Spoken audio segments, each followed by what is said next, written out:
Welcome to another episode of the Grizz Nation podcast. I am your host, the Big Grizz. On today's episode, Jordan Burt, JB, stops by.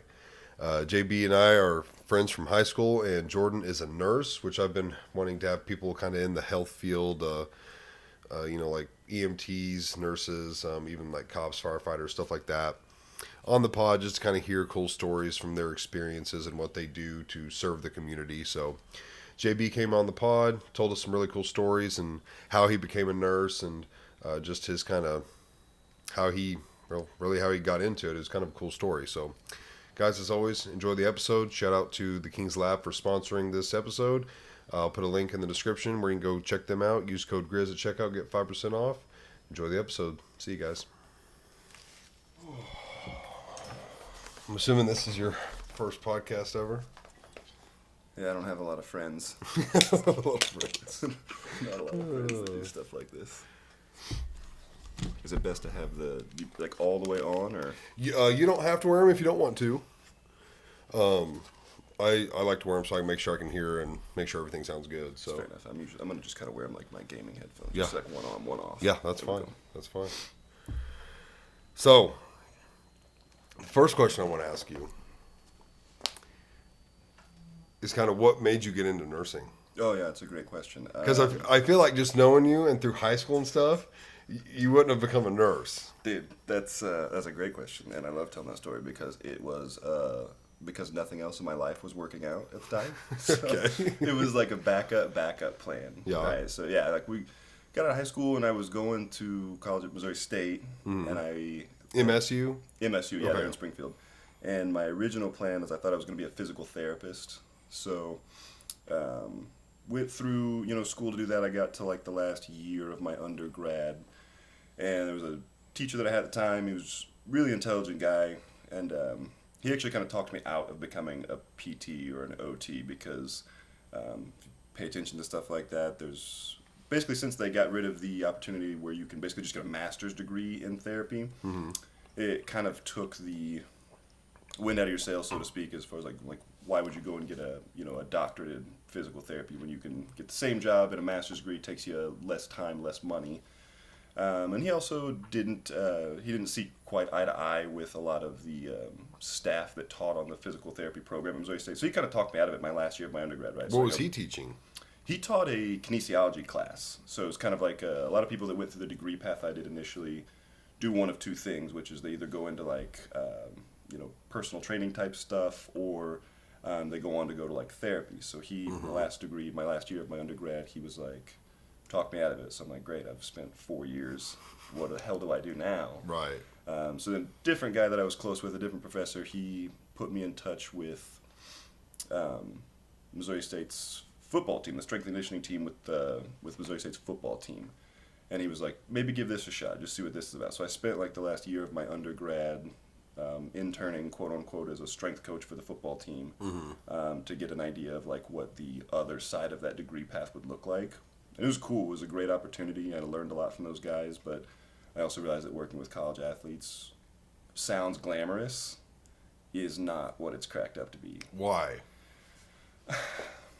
It really has nothing to do with the kids or anything like that. I mean, I call them kids. I mean, they're adults. But Right. The big problem that you run into, at least from my limited experience with college athletics, was that, your job as a strength coach is to help these kids become better athletes. I mean, it's the coach's job to make sure that the skills that you develop in the gym equate to performance on the field, but ultimately your job is kind of tied to the performance of the team, if that makes sense. Making them stronger and faster. Exactly, but unfortunately you can make these kids as big and strong as you want, but if it's not equating to results on the field, your job performance, quote unquote, is basically tied to the success of other people, which I didn't like. So like for some perspective, when I was at Missouri State, their head coach, doesn't matter who he was, but Missouri State didn't have a super strong track record as far as football was concerned, which is tied to a bunch of other problems, right? But so Too many whites. well,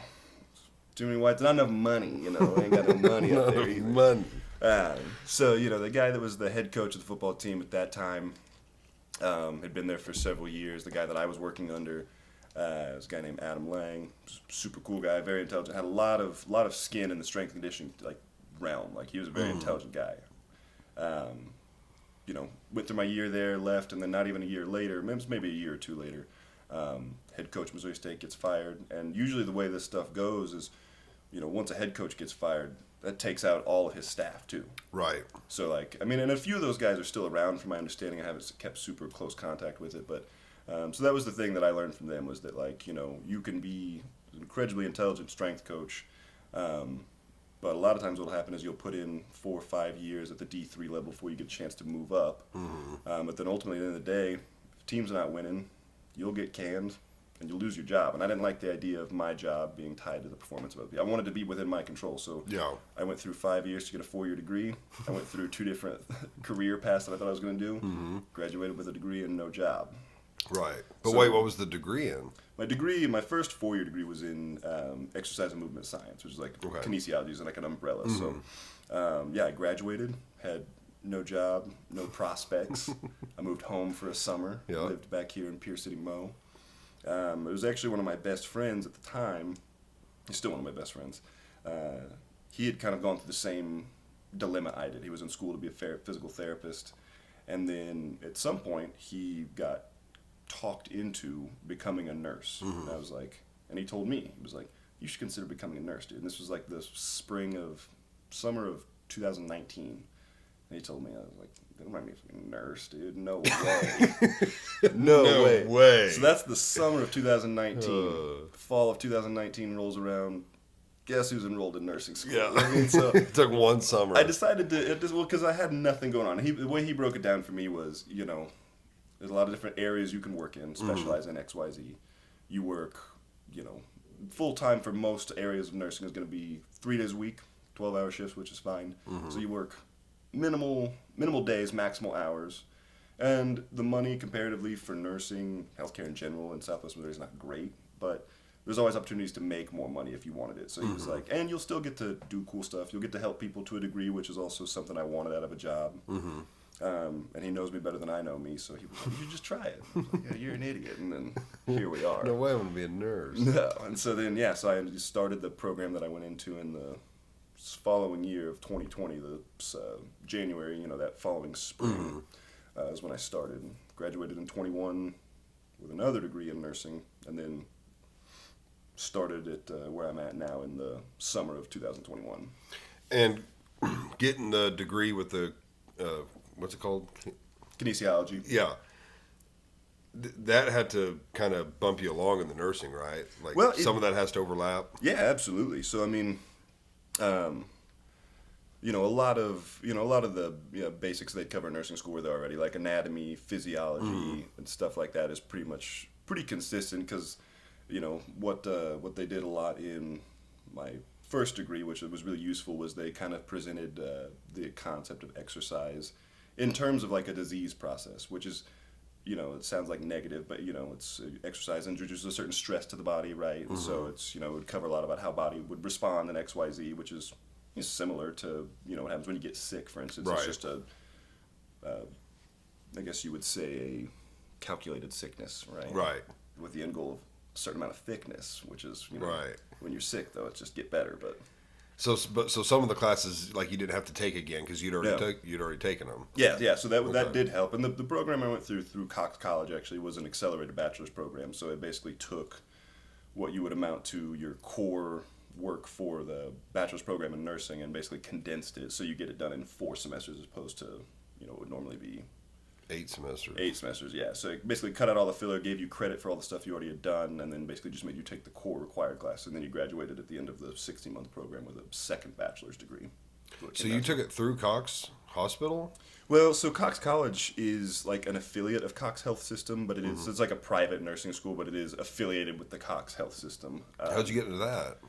Again, my buddy, he told me, he was like, he went through Drury, which is also kind of affiliated with Cox College, so he also double majored and graduated at the same time with 2 degrees, but he just told me about it. He was like, you should consider it, like, so that was another thing, is he was telling me, he's like, go to nursing school. I was like, I'm not gonna, get an associate's degree takes you 3 years, and I was like, I don't want to do 3 more years of school, like, I'm looking for something now. And he was like, well, Cox does an accelerated program, so you can be done in 16 months. And so that was another big reason I decided to take the chance on it. Right. Because I'd never worked in healthcare, but he was like, you can get another degree in less than 2 years, and then you'll hit on all those big points that we just mentioned as far as like, you know, minimal hour or minimal days, maximal hours, money's good. But yeah, no, I agree. It was like nursing was never on my radar. I was looking for something quick, something quick. And here you are. And here we are, immersed, doing what I can for the people that need me. You know? Doing what I can. Wow. So it's just kind of multiple things that just kind of led it to happening, even though you never planned on it. Yeah, ultimately, yeah. I mean, it. You know, looking back now, it's a perfect fit. Like it was. If I'd have known this is where I was going to end up, I probably would have maybe done it sooner. But also, things happen the way they're supposed to for a reason to get you where you need to go. So, Right. you know, I have to believe that that wasn't 5 years wasted. That it was Right. just a primer for what was to come. Yeah, it's just a primer. I have to think that, otherwise. What made you want to go to MSU? That's a great question. I didn't have a solid plan there. That was just it's kind of a snap decision. Originally, when we were in high school, I was actually really considering. I think I applied and was going to go to Missouri Southern. Yep. But ultimately, what it came down to is I had more friends that had come to Springfield. Springfield's a bigger city too. You know, don't get me wrong. I like Joplin. It's cool, but I worked there when we were in high school. So I was looking for a slightly bigger city feel, but also without, you know, like a Kansas City or St. Louis type, you know, issues you would deal with like living in the actual big cities. So, Right.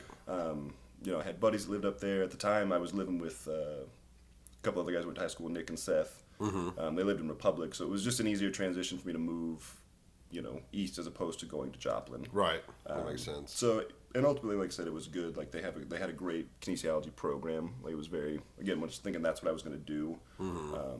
That undergrad program was great, and I really enjoyed all my professors and my time there. So it was worth it, but it was just a snap decision, honestly. I mean, if you could go back, like realizing, okay, I'm glad I become a nurse, and you know I like what I do. Would you have just gone to Crowder because they're supposed to be, like, that's what they're known for is their nursing program? Yeah, that's a good question. I don't know. Like I would like to think that I ultimately at the end of the day would like would have gone and gotten a 4-year degree. I mean, it doesn't at the end of the day necessarily equate to that much more money right off the bat. I mean, I think the difference between just having an associate's degree and a bachelor's degree, you know, the pay differential between those two degrees is only like $1, I think, for most places. Because it doesn't matter if you get an associate's or a bachelor's, you still take the same licensing exam and everything. So it doesn't matter, you know, at the end of the day, whether you came from a 2-year school or a 4-year school, you still end up with the same licensure. So it doesn't really matter. So I don't know. Like I did go to Crowder for a little bit, and that's. Oh, you did? For like a year and a half, like, so I don't always Okay. talk about that, but yeah, like when I was first, I didn't quite get everything out of it. But you use your A+ over there? Oh, absolutely. Yeah. Free school, baby. Right. But it was, yeah, I might have started there, quite honestly, and then do what a lot of people that get their associates do, which is, you know, start your job, and then you can always bridge later. It takes like a year. Yeah, I know someone who's done that. Yeah, there's a lot of people, and honestly, like there's like, you know, several people I work with. That's what they did, whether it was through like OTC or like Crowder. That's where they went first, and I mean, just, you know what you call somebody that went to OTC? Nurse whatever, you know, like got the same name. So it's like, you know, I probably could have. It would have been a smart decision, but you know, we don't always make. But it all smart worked out. Yeah, it all ended up, like, I think, exactly where it needed to. Yeah. How we needed to get where we got. Right. Yeah, I what I've been wanting to do, which you're kind of like the second one in the line. I had Jake Horner and Ian on, and they're EMTs. Yeah. And then you're now on. You're a nurse. I'm wanting to have like a firefighter on and a cop or something. But I might be able to get you a PA one of these days. what's a PA? Physician assistant. What's that exactly? What do they do? They work in. They basically work as like a bridge between, like between the doctors and stuff. So, Okay. depending on the areas they work, you know, nurses or nurse practitioners and physician assistants, at least where I work, I mean, they're trained to help, you know, diagnose and treat certain conditions, you know. They actually have a broader scope than even I was aware of. I don't 100% know everything they're able to do, but, you know, the people that I work with, I talk to them, and they're good folk, and they basically can help start treating somebody, quote unquote, you know, before, you know, doctors have to get involved, if that makes sense. So is this between a nurse practitioner and a doctor? No, no. Nurse practitioners and physician assistants, again, depending on where, but for the most part, they have the exact same scope of practice, if that makes sense. Okay, what's the titles? What are they different for? That's a great question. I mean, typically speaking, I like you as a guest. All my questions are great questions. That's because you're asking the heavy hitters. So typically the biggest difference between them is like training, I guess, if this will make sense. So like a lot of nurse practitioners obviously stem from the field of nursing. So a lot of them, when they go to NP school, they've already practiced as a nurse for several years. So they have a little bit more clinical experience. And it's just the way they're educated is a little bit different. It's more nurse focused, and a PA is more doctor focused. Not even that, quite honestly. I don't know a ton about how the NPs, their schooling goes, because I'm not as close with a lot of them. But I know like the physician assistants, they typically, they go through and they get a master's, right? So they go through their undergrad and then they go through like a master's program or something, and they become, they get their physician assistant. They go through, board certifications and stuff like that. From my understanding, the physician assistants typically get more, their schooling's a little bit more structured, but they are both schools are, trained to think like doctors, quote unquote, because their job is to help diagnose and treat conditions. So they end up in the same field, the same, practicing the same goals. It's just how they get there is a little bit different. Like most of the physician assistants I know, typically younger, because like I said, they go through their 4-year degree and then they go through their master's program. So they're usually done sometime in their mid to late 20s. Most nurse practitioners, if they go through a 5-year program, they go become a nurse, practice for 3, 4, 5 years, which I think is best, and then go through 2 years, 2.5 years, whatever it is, of nurse practitioner school. So they're usually done a little bit later in life. But theoretically, I know people that work as nurses for a year or two and then go to school. So I mean, there's different ways you can get there, but basically their job is they're in between nurses and doctors, and their job is to basically help start the process of diagnosis and treatment.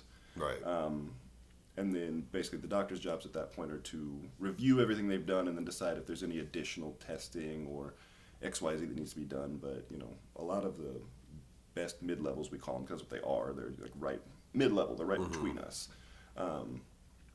For most things that we see, can independently diagnose and treat these things, and the doctor job at that point is just to review it and go, looks good, sign off on it. So they're a way to help us see and treat more people without having to hire more doctors, because doctors are expensive, and they're not just falling out of the trees for us. It takes a long time to train a doctor, so they're just a way to help us kind of bridge the gap between large patient populations, volumes, help us see more people and try to do the most good type stuff.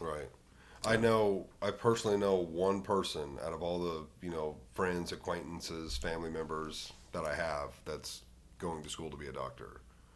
One person. It's a tough thing. I mean, it sounds tough. 4 years of school and then 4 years of undergrad, then residency, and so I mean, you're looking at not being done with all of your education until your mid-30s at least. So it can be tough. It can be tough. It's not a thing that I would envy. But would you say it's safe to say that they do maybe the least in the hospital? Because it sounds like everyone else is doing a lot, and then the doctor's just like, yeah, sounds good. I would never want to discredit what they're doing, but in terms of hands-on work, absolutely. Now don't get me wrong, the things that they typically have to do would be fairly strenuous, or high pressure, I guess you'd say. So I get that, but also, I mean, if you want to look at total time spent doing work, if we calculated that out, it'd be a little different. Now. Sometimes it's interesting, I'll read through, charts on stuff like that, right? And at the bottom is depending on the patient that you're seeing, the doctor will annotate how much, critical care time was spent, right? And it's like, total time spent, doing XYZ, is like 60 minutes or something like that. And I was like, damn. I was doing stuff for 5 hours. This is 5 times as long. So it's like, But like, then again, when stuff starts, falling down, legal action, stuff like that's coming up. I mean, they're the first ones on the chopping block typically. So, they assume a lot of responsibility for what they do. So I get it, but yeah, if you're looking for the heavy lifters, It's the right nurses, here. baby. It's right here, baby. I would also assume, because a surgeon is a doctor, correct? But a surgeon would have to have a lot more on their plate than just a doctor. And there's multiple doctors, because you have like your primary doctor, Yeah. who's just, probably for the most part, yeah, you got a flu, here's this, or whatever. Then you got like doctors at a hospital, but then you have surgeons. I would think surgeon would have to be the most stressful I job. would say so. Yeah, I mean their job in terms of like prioritizing has to be, because that's a big thing in at least where I work. It's most of my focus is and my experience is limited to the emergency setting because that's where I work. But yeah, I mean in terms of so in the hospital being able to prioritize your time is huge. Because there's always there's always something to be done. So like knowing how to prioritize your time is a huge skill, and I think surgeons have to be some of the best at it because, let's say somebody comes in and they have an acute appendicitis, right? That's usually a surgical emergency. Usually something has to be taken care of pretty quickly. Yeah. But there's always a chance, depending, and I don't know how the surgeon's schedules work exactly. I mean, I know they work, like maybe 24 hours of time, like they're on call, which doesn't mean they're always in the OR, but Right. so, let's say somebody comes in that's got an acute appy that needs to be taken care of. Well, if that comes in the first hour of their shift, or or maybe sometime around like the witching hours where things are late night stuff where things tend to get a little bit hairier. They kind of have to decide, well, looking at this person, is this something that we really need to take care of right now? Because what happens if there's a multi-car pileup comes in and there's somebody that needs something more emergent? Because there's always there's like we're talking about 10 different kinds of emergencies right now. And then you have to, so it's up to them to decide which of the emergencies is the most emergent. So like, Right. I would not envy their job in having to determine, does this need to be done right now, or can it wait, a little bit until XYZ gets But done? being in Springfield, I mean, you've got Cox South, Cox North, there's Mercy, like there's so many, and each hospital has to have multiple surgeon crews like on call at night, right? Again, yes. Cox North is a little bit of a different beast. They don't have like an OR or anything like that. So the Cox North ER, I mean, those doctors are the same doctors that work at the Cox South ER where I do. So, somebody comes in and needs like an emergent airway placement or like a chest tube or something like that. Those doctors at Cox North can do that. They'll then get shipped to me at South, which is fine. But they can't do surgery up at North. So that one's kind of tough. So if that happens, anything like that, they always get transferred to us. Mercy can do the same thing as well. But, it's interesting, and I don't think a lot of people know this or have this perspective. But, in Springfield, in southwest Missouri, right, like Cox South and Mercy are, and I might not be right about Mercy's credentialing, but like Cox South is a level 1 trauma stroke STEMI center, which basically means... Oh, they are level 1. Oh, yeah. Oh, wow. Yeah. Okay. And so that means, a lot of things go into those credentials, but it basically means, yeah, we can handle pretty much anything that goes wrong here, or anywhere else at any time. What would something be that they wouldn't be a level 1 for? Like brain surgery? Depending on if it's like a pretty serious like congenital problem, like something someone's born with, they might not be comfortable messing with that. Or like a lot of pediatric emergencies, surgical emergencies, they're not always going to touch just because They're going to send them like St. Jude. Yeah, we would usually just again depending on the scenario. Right. It's not If they very could often. survive the transport. Yeah, or if it was something that they would accept.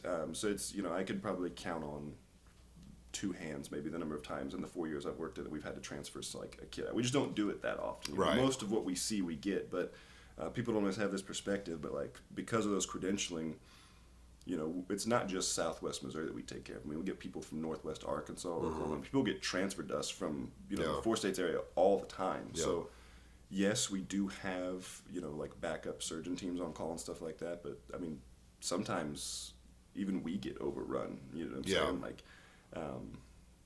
And there are a lot of other things that kind of lend itself to how we can kind of get overran like that. But so yeah, even with the backup teams on call, like the surgeons still have to be really good about knowing, like based on what I'm seeing, this doesn't necessarily be taken care of now. It can wait a little bit, and we can address X, Y, Z because they've, like I said, they've always got cases on their plate and stuff like that. Post-op patients that they're having to round on and check on. Yep. Things change, so like. that is a job that if you were to ever be a doctor, I just could not imagine being a surgeon of all of them. Like, Yeah. and they have to go to a lot more. From my understanding, the residency tends to be a lot longer too, because you have to learn how to deal with. I mean, depending on what you're dealing with, you know, you have to be able to familiar with all different kinds of procedures. So it's hats off to them. I couldn't do that. Between like Grey's Anatomy and The Good Doctor and all those shows I've watched, I think I could probably perform some of those operations. I mean, yeah, you want to just drill into somebody's head real quick. You got pressure? No problem. Pressure Don't go too relieved. deep. You only got this much. Yeah, whenever their eye starts twitching back up. They throw up. Something's going wrong. You went too deep. Speaking with Jake and Ian about stuff, they were like, oh, yeah, we've, you know, I guess they call ahead, or I don't know. It's weird, like a transfer, they don't have to deal with anything. The hospital took care of that. Yeah. But there's certain circumstances where they have to like call and be like, hey, we've got so and so with this, like, can we bring them? And they're like, sometimes they're like, no, we don't have room. Yeah. And they're like, well, shit, now we have to call somebody else. And, Yeah, absolutely. and he said the same thing, like they've taken people from Arkansas up there, and Yeah. I think the most common thing they run into is people will be like, you know, take me to Cox and Monette, and they're like, no, like this is something Monette cannot handle, and they're just adamant. Yeah. And they I think they've like told people or wanted to tell people, all right, we'll see you in an hour. Like, we're gonna drop you off, we're gonna go to the barn, and we're gonna wait for them to call us to come back and pick your ass up. Yeah, because that's the thing, you know, barring, as long as somebody is awake and can make their own decisions, yeah, I mean, they have a right to be transported to wherever they want to go. Yeah. My personal opinion is if you're feeling ill enough to call an ambulance, there's a good chance, depending on the situation, they're probably going to bypass Monette anyway, because, you know, like Jake and Ian had mentioned, like, you know, their scope's pretty limited too. Like, they can't do surgery in Monette. They can basically tell you if you have a cold or not. More or less. You know, and they do a lot of good, don't Yeah, get me wrong. yeah. You know, I know people that work there and they do fine work. But They yeah, do. their resources are limited. They are. It's a small hospital. And It's a so rural 9 hospital. times out of 10, something happens, they're probably just going to say bypass Monette, go straight to South, which is, you know, that is what it is. Yeah. There's nothing we can do about it. It's the nature of our healthcare system. It's not perfect, but it's Right. what we're stuck with. But you working for Cox, I mean, what do you think about Mercy, Freeman, these other hospitals?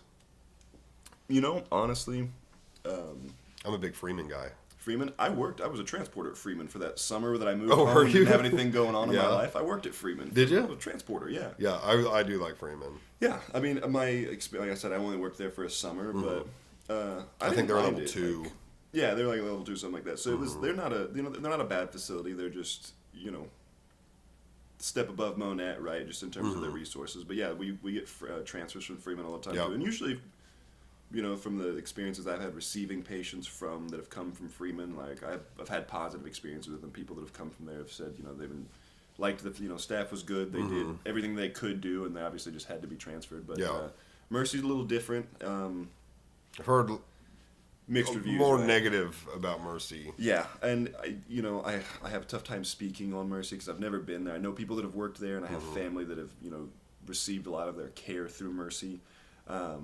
They also handle burns, which is not a thing that, I mean, burn victims, we see them, but, you know, typically if they need the attention of burn specialists, we have to transfer them to Mercy. So Really? So Mercy is kind of the only one in the area that has like a burn center, yeah. And wow. there's some, I don't know how definitive it is. There is some, I believe, discrepancy right now on if their burn certifications are being renewed or not. I mean, I've always heard that, and it's been 4 years, so it might just be one of those rumor mill things that continues to Right. perpetuate every so often.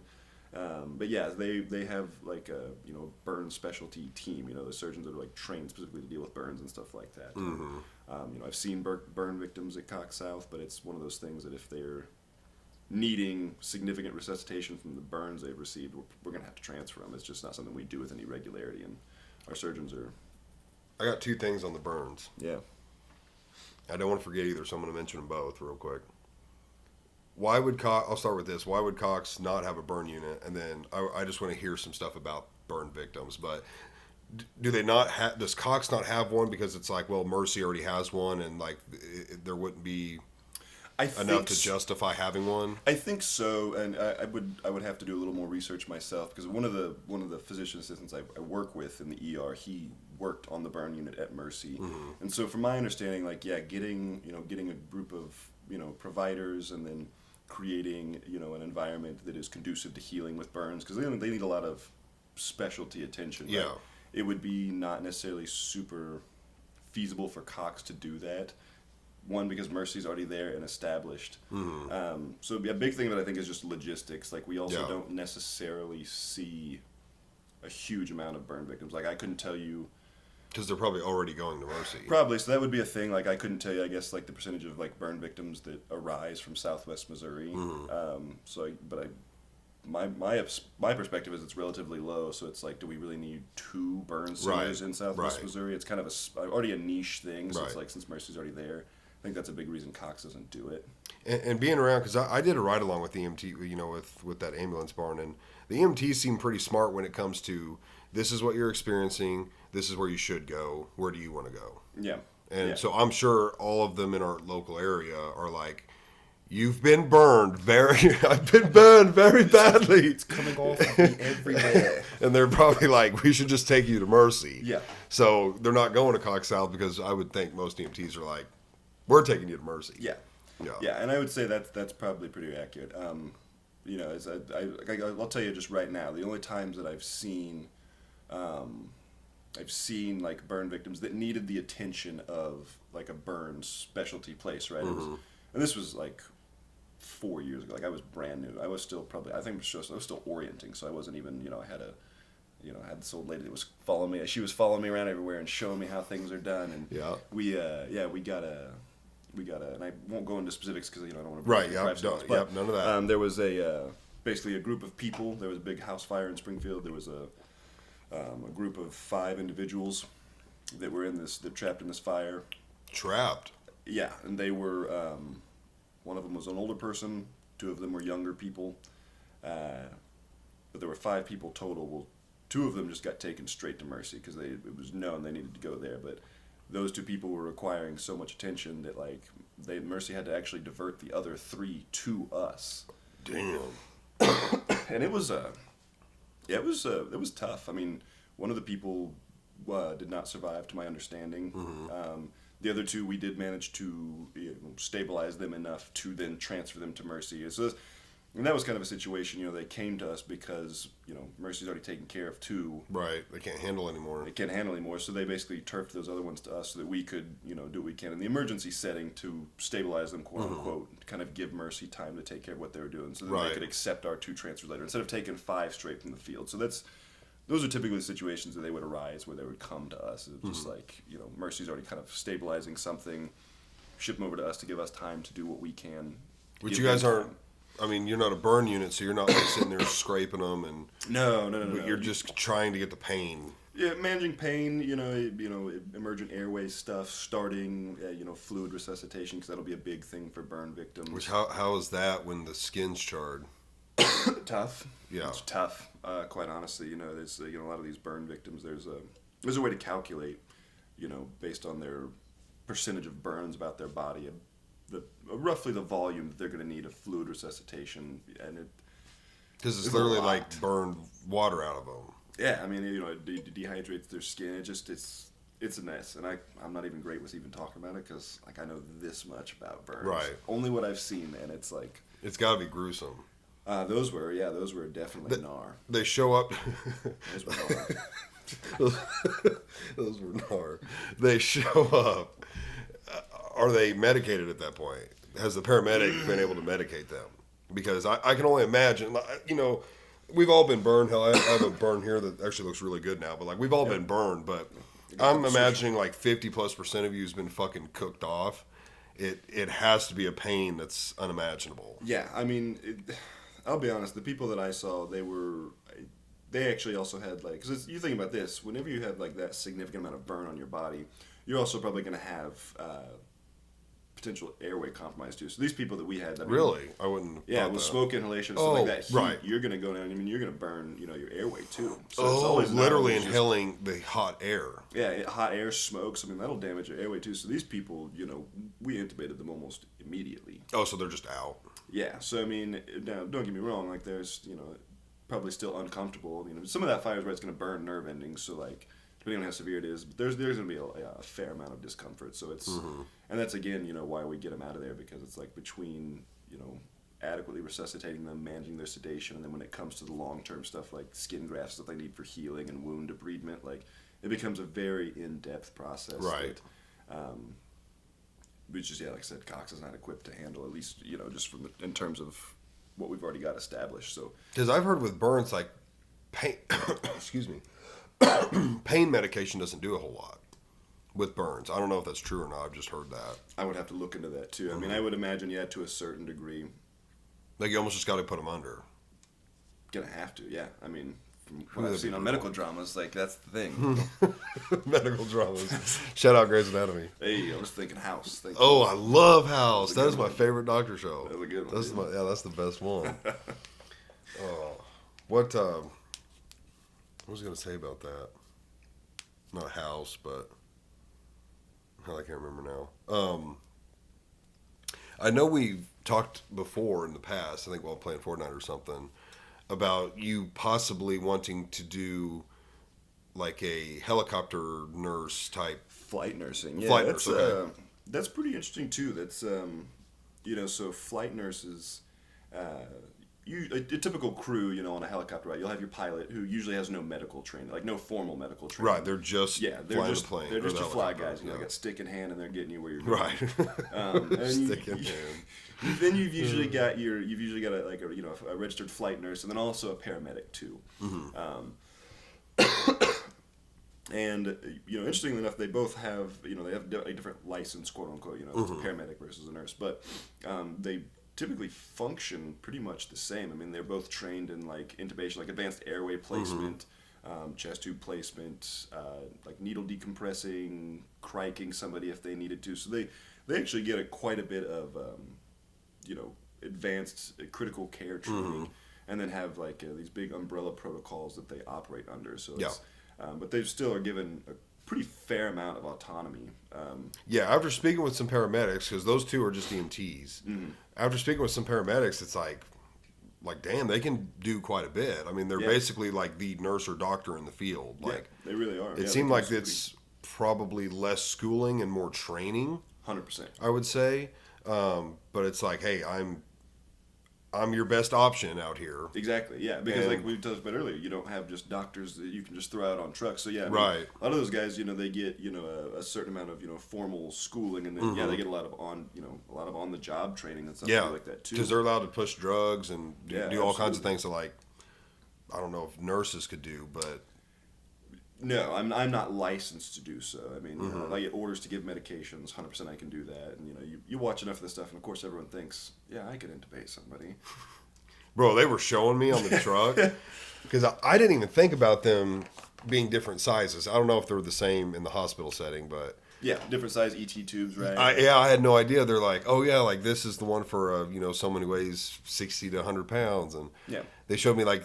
Children ones, like baby ones. Oh yeah, they're tiny. And then they showed me the one for me. They're like, this is the E5 or whatever. It's like the biggest one they got. I was like, holy shit. Probably give you an 8.0 tube and just drop it right down. Bro, it was as tall as this microphone stand and like as fucking big around as this Red Bull can. Yeah.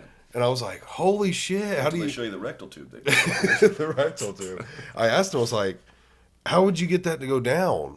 And he was like, well, in a hurried setting, and if they're really messed up, they're probably going to have blood and shit and all over their mouth. So he's like, we just kind of lube the end up with what's in their mouth and shove it down. He's like, and it does come with lube where you can lube it up. And, because my understanding is, again, I've never been in the field with any of those guys, but like, in the hospital setting, they intubate somebody, they use like what's called a glide scope, which has a, basically they take, it's got a little blade or something on the end of it. I've seen them. Yeah, and so they, they've got those too. So like, that's probably what they use. Like they've got like those blades, but on the hospital, those blades are actually attached to a glide scope, a camera.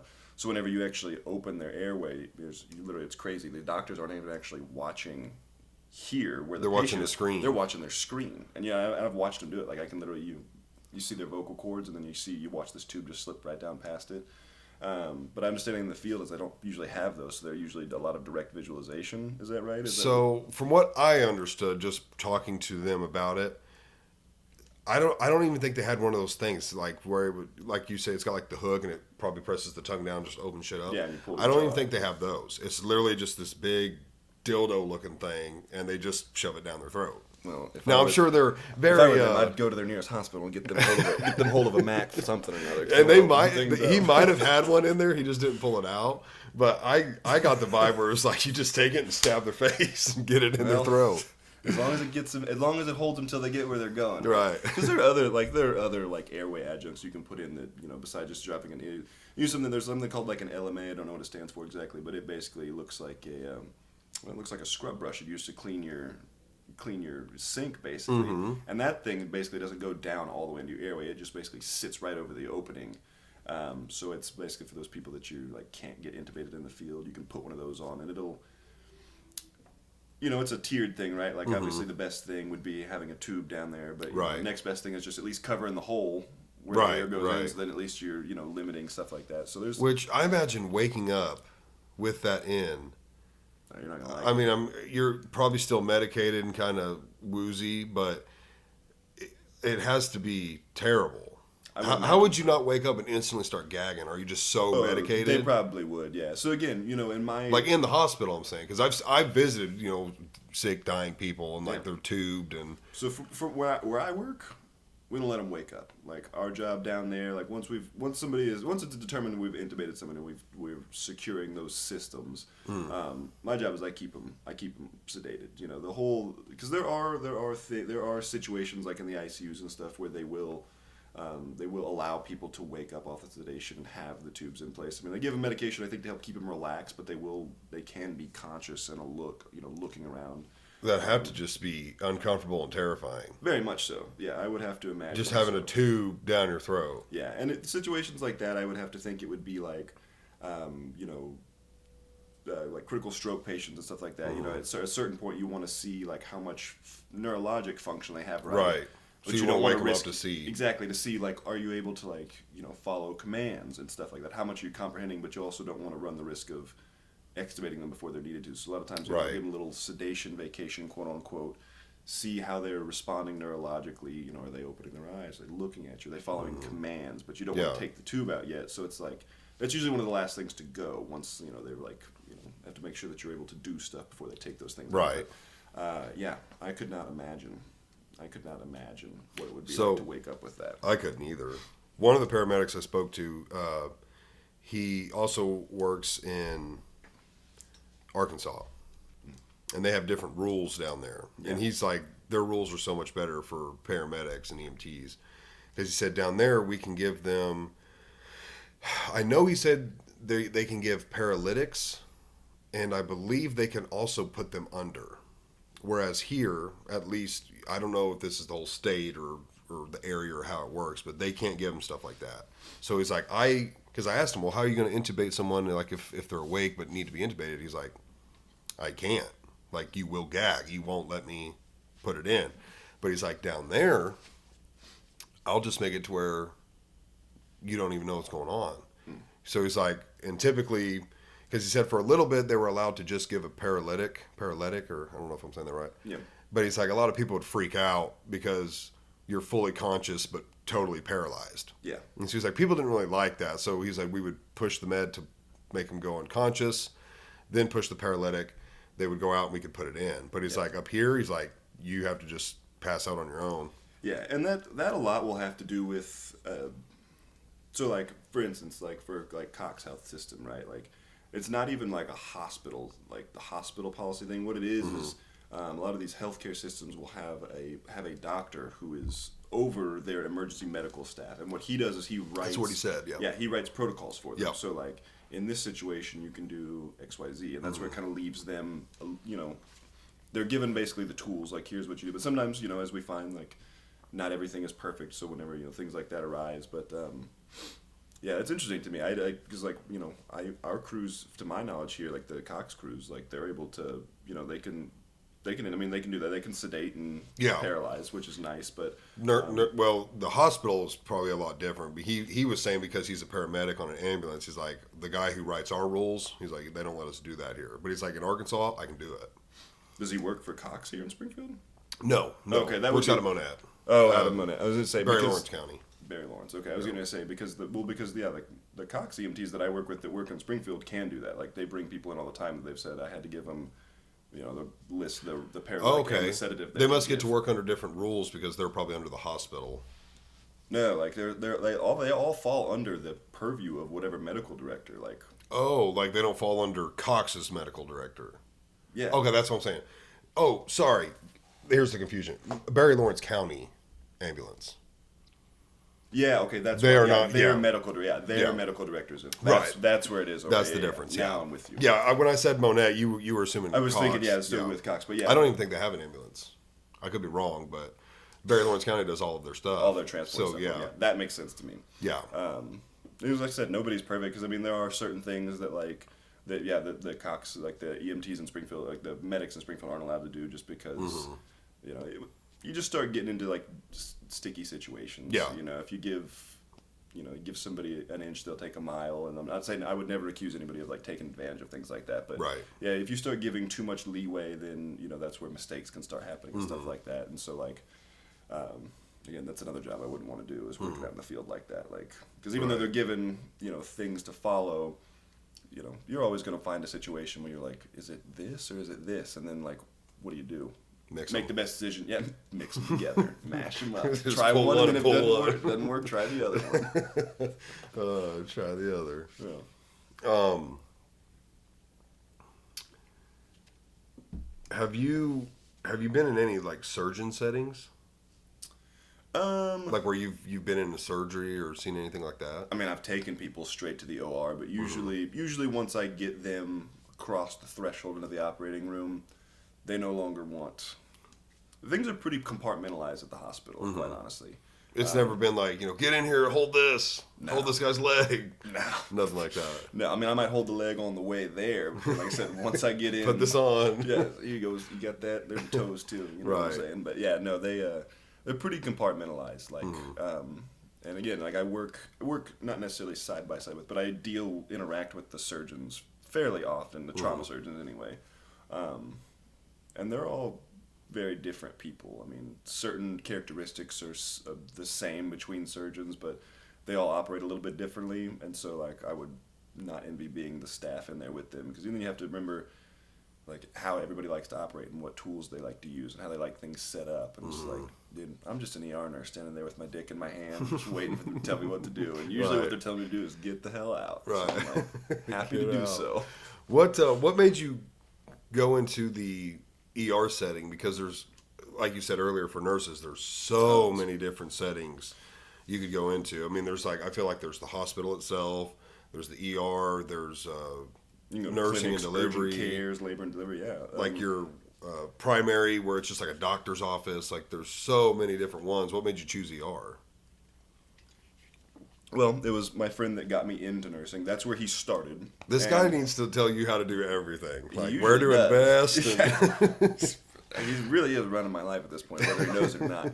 Well, that's where he was working initially. Uh-huh. And because when I told him, I was like, all right, man, I'm going to become a nurse. And then I was like, what kind of nurse do I become? And his advice was start in the ER because you see a little bit of everything. So the ER is Right. is effectively the gateway to the hospital. Yep.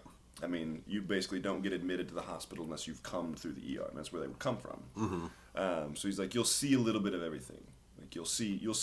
We see kids, So there's your Right. pediatrics, like clinic Kids, stuff like pregnant that. women, You burn victims, people You with their see them heads all. chopped So he's off. like, you can start there, and then if you come across an area where you're like, okay, like I like working with kids. I hate working with kids. Do you? Yeah, I mean, Is kids are fine. Don't get me wrong, I like kids, but sick kids, right? Nobody wants to deal with a sick kid. You got Right. 2 kids. You like when they're sick? Like, Right. Nobody likes that. Right. So it's like he was like, start there, and then you'll get a feel for different patient populations. And then if you find something you like, you can always branch off and go that much further into it. The reason I stayed at this point is because, one, we see cool stuff. Not all the time. I mean, if I were to put a percentage to it, it's like maybe 25% of what I see is like actually like. I don't want to say cool because that makes it so it's not like a joke. I know what you're interesting. saying. You see Yeah. some interesting stuff. Yeah. It's also where like I practice most of my skills, right? Like the things I learned in nursing school. Like it's not just starting IVs or putting in tubes or, pacing people like on a life pack or shocking them if they're good. But you just get to practice a lot more of your skills that you don't really get to do in a lot of other places. So it's like there's a little bit of a little bit of an interest factor there in terms of Right. like the stuff that you get to do. I work with the same doctors all the time too, so like you at this point developed a certain amount of trust with them. Like I know how they work, they know that I'm fairly competent at my job, so like we have a good rapport between us, which is really helpful. I mean, they're in charge of the plan of care for patients, but they're not really our bosses, right? They like say this is what's wrong, this is what we're going to do. So we just a good relationship with them. Do they get to sleep at night? Because no. I know some people are on call and they sleep there. So ER doctors, that's not how that works. Okay. ER doctors, Labor and delivery it is. labor, yeah. So other places are different. Like surgeons are on call, labor and delivery, stuff like that. But ER doctors, Like there's a room in there somewhere where they're just sleeping. oh yeah, I know where they sleep, dude. I've seen it. I know where they sleep. I've seen them. Sometimes whenever they're not answering their pages, I'm like, don't get me wrong, I know where they're at. Let me go find them. But the ER doctors are different. They don't work. They actually don't work more than like an 8-hour shift. Really? They want them fresh. Yeah. Why are surgeons, I feel like this is something everybody thinks, why are surgeons not treated that way? Because you've heard of surgeons who've been awake for like over a day on operating on one person, and it's like, that's I don't insane. actually always know. I think a little bit of it has to do with short staffing. One, like we just don't have like a huge pool of surgeons to pull from. Right. The introduction of mid-levels has been very helpful. So like having nurse practitioners and physician assistants that work with the surgical staff, because they're not, even when they're at the hospital, they're not doing surgery for 24 hours at a time. Right. So a lot of times, like they have these mid-levels that help them, with their rounding and stuff like that. So I don't know why they do surgeons so dirty sometimes. It seems that way. In terms of how they do that. But I do know, like even when they're there, they're not, it's not like they're cutting the people open for the whole 24 hours. But ER doctors only work 8 hours. Something like that. They Yeah. certainly don't work full 12-hour shifts. I think the most they'll work is 10 at a time, but usually 8-hour shifts because we have, we have just more of them, and so like they're staggered in the way they come in and the way things run. So yeah, there's another point. I'm telling you, they said 60 hours of critical care time, and I was doing 5 hours. I'm also there twice as long as they are. Right. But they, I don't know. What was the point? What were we even? What were we talking about? Oh, we were just the benefits of the job, right? And Oh, so it's yeah. like, yeah. And the Bro, I've other already thing is forgotten like a dozen things I wanted to ask. I need a fucking notepad to be like writing shit down. Just stop real quick. Yeah. But the other thing is that like like where I work, there's a fair amount of turnover, right? Like, it's a hard job. Nurses or doctors? And nurses for sure. Nurses. Yeah, I mean it's a grueling. It can be a pretty grueling time, So like a lot of people burn out pretty quickly. I mean, honestly, 2 years is about the average life of an ER nurse before they go somewhere else. Somewhere as in a different hospital or a different career? Usually just a different field of nursing. Oh, okay. Yeah, Right. Because like I said, like it can be the best way I can describe being an ER nurse to anybody would be it's a lot like working in a restaurant. So if you've never worked in a restaurant, right? Like usually you come in, right? You get your table assignment for the day, and then after that, right? You just start taking care of people's needs, right? They come in, they say, "I want this." It's pretty similar. People come in with this problem, they say, "I want this," and you're like, "Well, I can only give you this because that's what the doctor said," right? Right. And then, you either admit them to the hospital, you discharge them XYZ or whatever, and then you let them go, you clean that room, and then you get another one. So it's a lot like working in a restaurant, and so like, you're on your feet quite a bit. People aren't always happy when they're sick, right? Like Right. I was sick this last week with the flu. I was a bitch, dude. Nobody That was a bitch. Nobody wanted to be around me. I'll tell you that. I didn't want to be around me. It was terrible. So all that to say, yeah, people come and see you, and they always think they're dying or they're having the worst day of their life, and so like that Right. it can be mentally exhausting, right? Emotionally dealing with all that stuff. Right. So all that to say, I luckily have a fair amount of resilience to that kind of stuff. It wears on you, but at the end of the day, I'm able to kind of leave what happens at work behind. Right. Because obviously, like, we've talked about a lot of funny stuff and cool stuff, but obviously there's times people come in and then very quickly, or maybe after a long period of time, they die. Absolutely. And so you Absolutely. see that, I'm Fairly often. assuming multiple times a week, or Yeah, sometimes multiple times a shift. It just kind of like Right. every day can be different. And what's so that like? Like you're working on somebody, and they come in and they're like, "Call it," and It's- someone just died in front of you. It really depends on the situation. If we get somebody like, for instance, from the field, EMS paramedics bring us somebody that's, been coding for 30 minutes. They come in and we start working on them. there's a little bit of a dissociation factor there, right? I mean, for the They most come in part, dead. they come in dead, and our job Right. at that point is to try and bring them back to life. But I don't know them, and so all I can do is the best I can do, right? And the best I can do is not always enough. It is a little different though when it's somebody that they came in and they were at least talking to you, and so you had Right. learn a little bit about them, and then that stuff that doesn't happen as often, but it has. Those ones are tough. Those ones are usually a lot tougher because nobody wants to be the one to say, like, at what point do we call this? And that's why the doctors, do the things they do, but they're usually really engaged in terms of asking, does anybody have any opposition to doing this, or does anyone have any other ideas? So that usually is those conversations will take place. Like, absolutely, yeah, absolutely. So the doctors are really great about that. Whatever, it's one of the to reasons see if anybody else wants to try something, or maybe they'll have ask thought you, of something. They'll run through. It's like, we've tried this. Does anyone else have any ideas?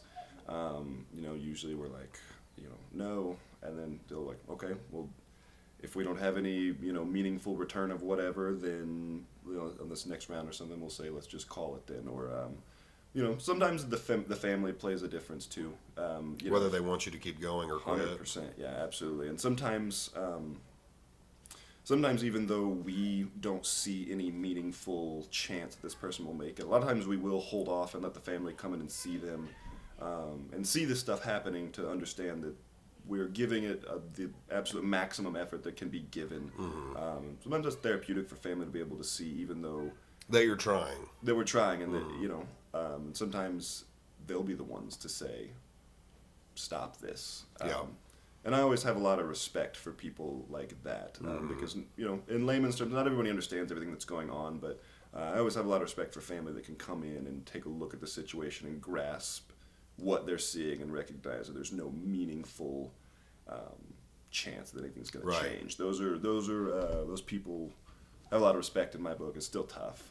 Those are always hard things to see, but Yeah, and I've spoken to somebody about, something along those lines, as far as, if this family member, if something was to happen to them, and it's like, would I perform CPR on them? And it would be like, the only reason I would is if somebody around me wanted me to.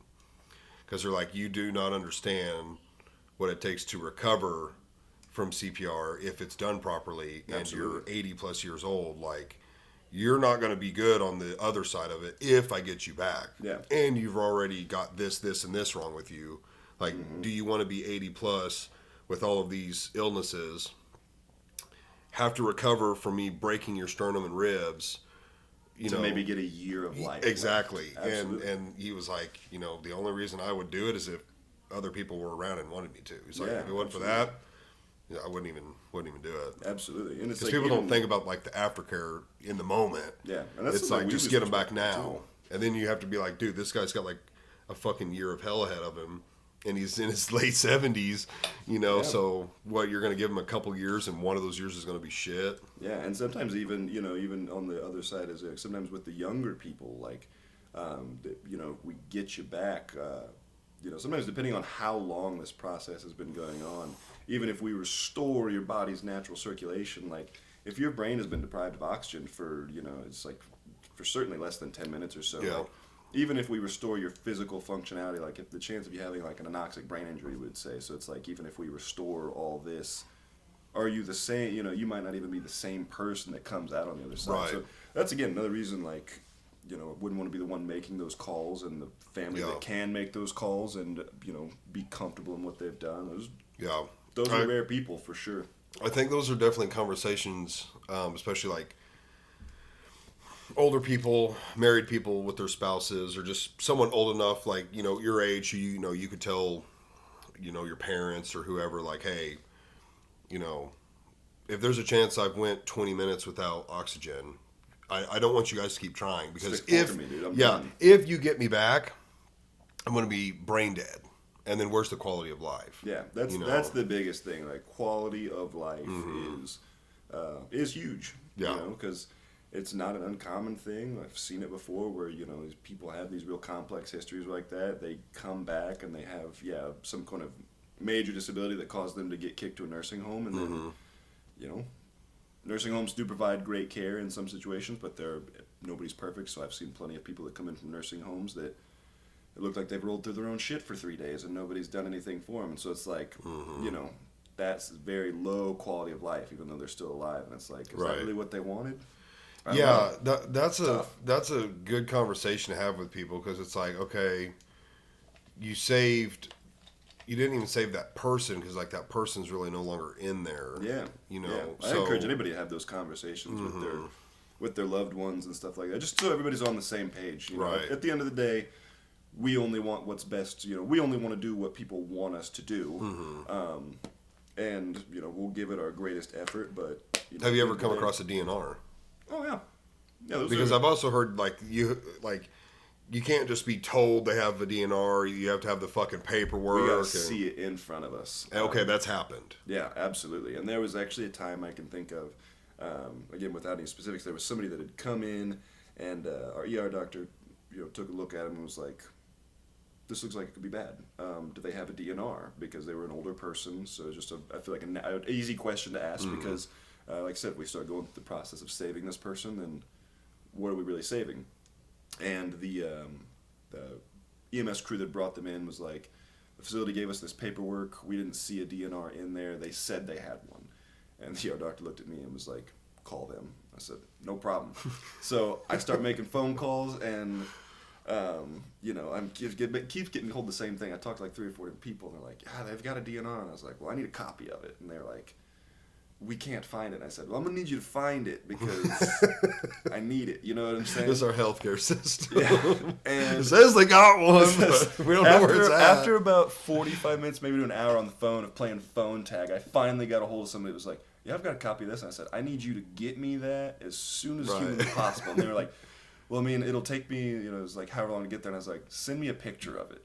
Is that good enough? It was good enough for the situation we were in. Right. I was like, "Look, how could he not fax it? He's in a hospital." Dude, I don't know, man. I don't even know how to work a fax machine. So they gotta have fax. And so machines. I went and told the ER doctor. I was like, "Look, they're gonna get us a copy of this thing, but I mean, they sent it to me right here, signed, sealed, delivered." And they were like, "I'll take it." And I was like, "Okay." And luckily, this person never got to that point. But just the doctor saw the potential for this to go downhill quick and was like, "Right.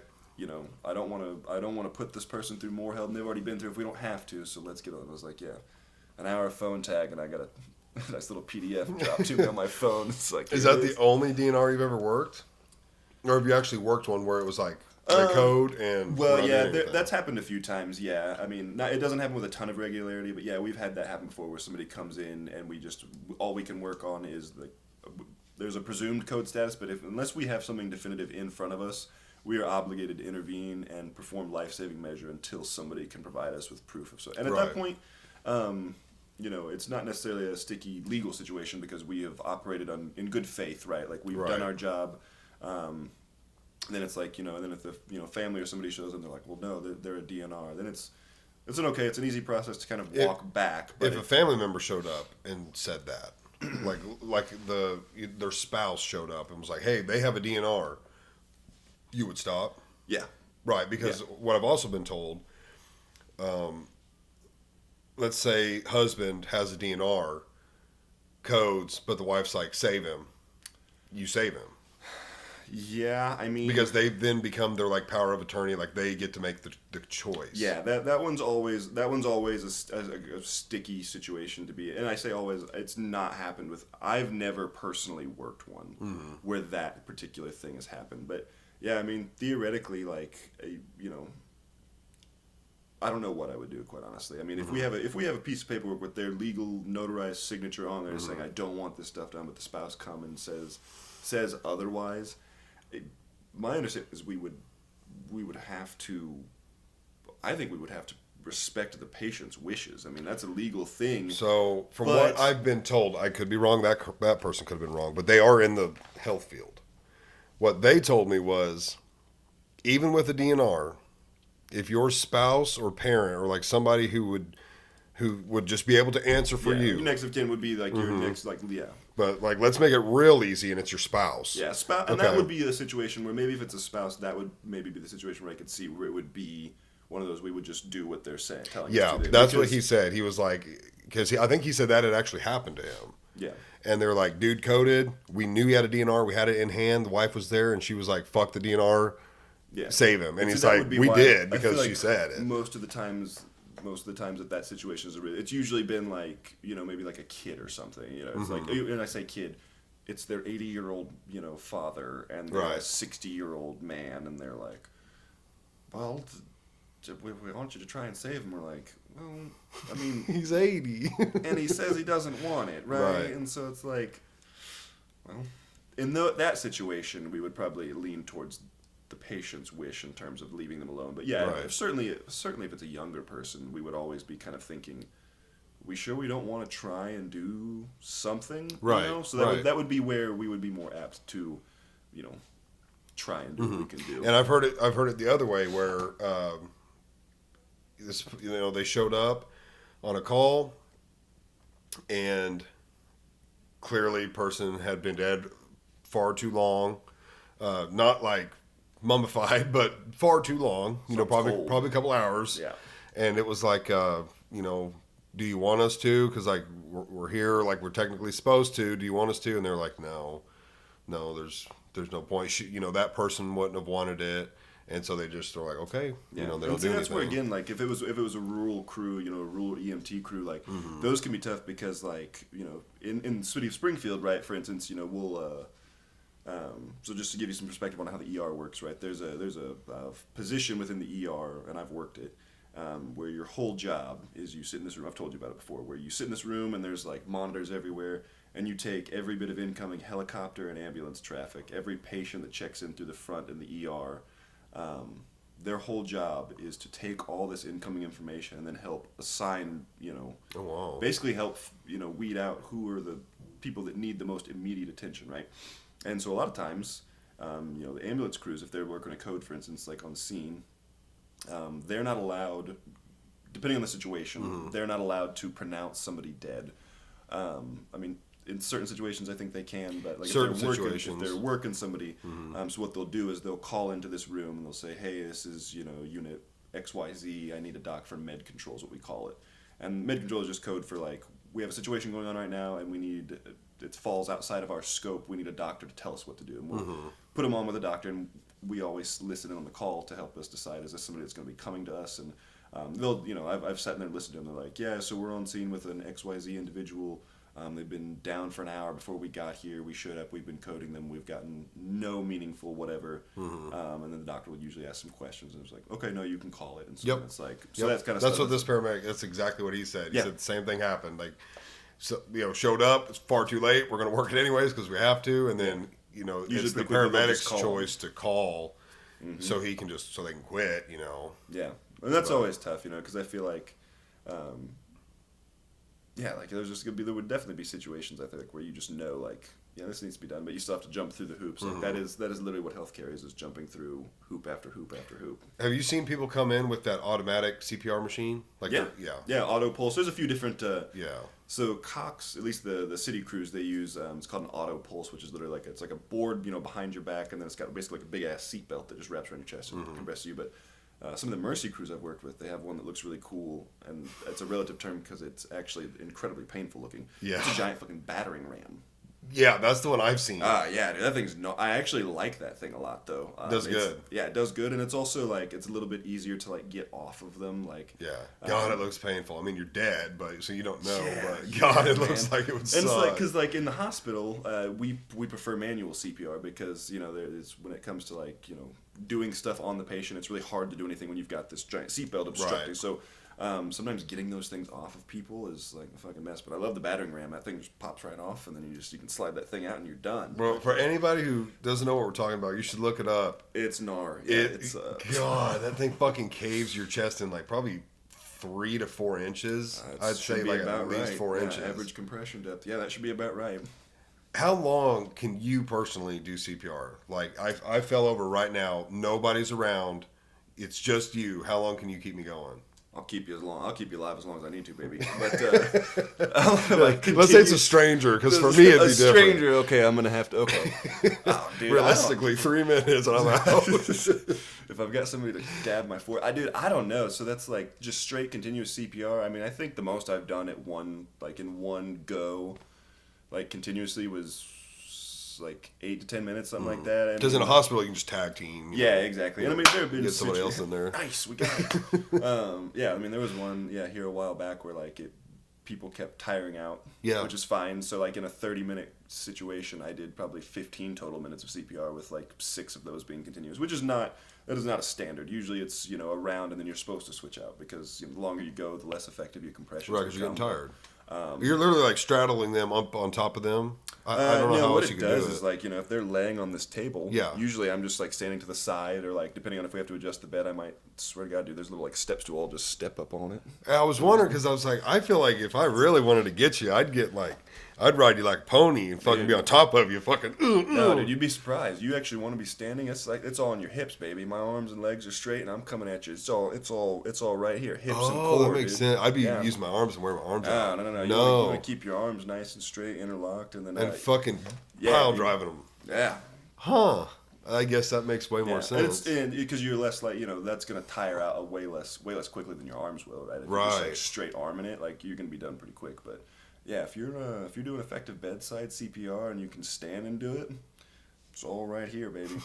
It's all right there. here. And you're breaking ribs, sternums. Like you should hear that shit cracking and popping. Yeah, it's usually like nobody necessarily. It depends on some of the sick puppies we work with like to go first because they're like I broke first rib. I don't really like doing it, but I will. Because the feeling or I the don't what? like that feel, dude. It's like It's a crunch. yeah, it's crunchy, and then if you start like if you get in on the later stuff, then it's like mushy. Mushy. That was the word that came to my mind. Yeah, I've never so- done it, but I figured it'd be You mushy. want to try it? You want to try it? You I'll wanna pull try you it? over. No, but so it just it's just never a fun thing to do. Is it easier when it's mushy?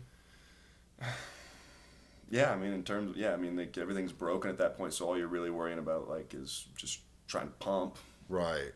Um, I was always worried like you'd break a rib and stab it through the heart or something, but I was told that's like impossible. pretty much, and it's like at the end of the day, like They're dead anyways. Is what exactly. I think I was told. So it's like the only thing, like you think about like CPR. It's like at that point that's like the only thing that you're like providing any meaningful like support to Right. their hemodynamic status. So it's like And if you're getting CPR, it's like it's not it's not a looking joke. good. Yeah, we don't just do it for like. We think like we're pretty sure at that point like this needs to be done. Right. So we'll take a broken rib, we'll take a punctured lung. We can correct those things. Ribs will heal. We can put a chest tube in and like let your lungs reinflate. Like we can address the situations the complications that would arise from effective CPR. But Right. until we figure out a way to just replace a heart immediately, we're gonna have to take what we can get. Right. We have to do what we can do. That's all we can. I always like telling people in the healthcare this story.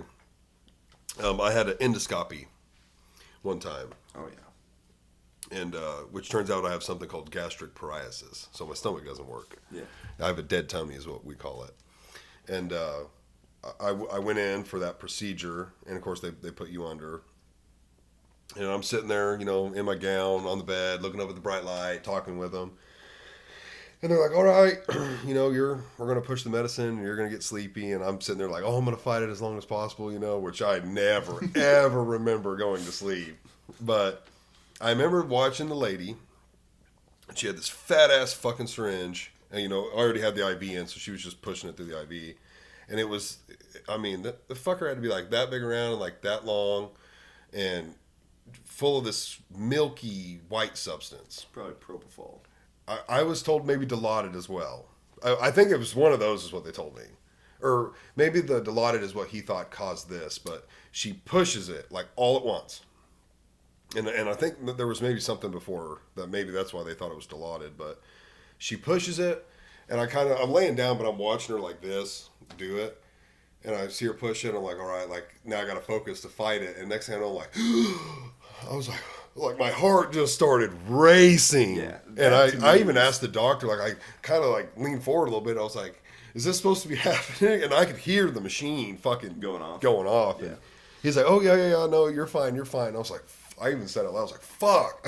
It had my heart going. It would make me think because propofol is like the only medication. That's a sedative. It's not it's like you can use like an induction for like putting somebody down basically, Yeah. and that's like the only thing that I give regularly that is that milky substance. But yeah, it could have been the thing that would. So that sounds like you might have gotten like a rigid chest wall is what that happens sometimes. It's usually if you push narcotics. Usually it happens when you push fentanyl too quickly, but you could probably theoretically have it happen with Dilaudid too. I would imagine. I think he might have said fentanyl too. I was like, fentanyl. Yeah, so fentanyl is probably that's the thing that like we said if you give to that you can get something called rigid chest wall syndrome where like because your chest to race feels like you start feeling real tight in here Yeah. or whatever, and it's like because propofol is an induction agent, right? It'll knock you out, but it's not an analgesic. It doesn't give any pain right. pain alleviating properties or anything like that. So propofol is usually what we use when we intubate somebody. We'll usually give them a sedative and then a paralytic, and then we use propofol to maintain their sedation. Oh, okay. Because it's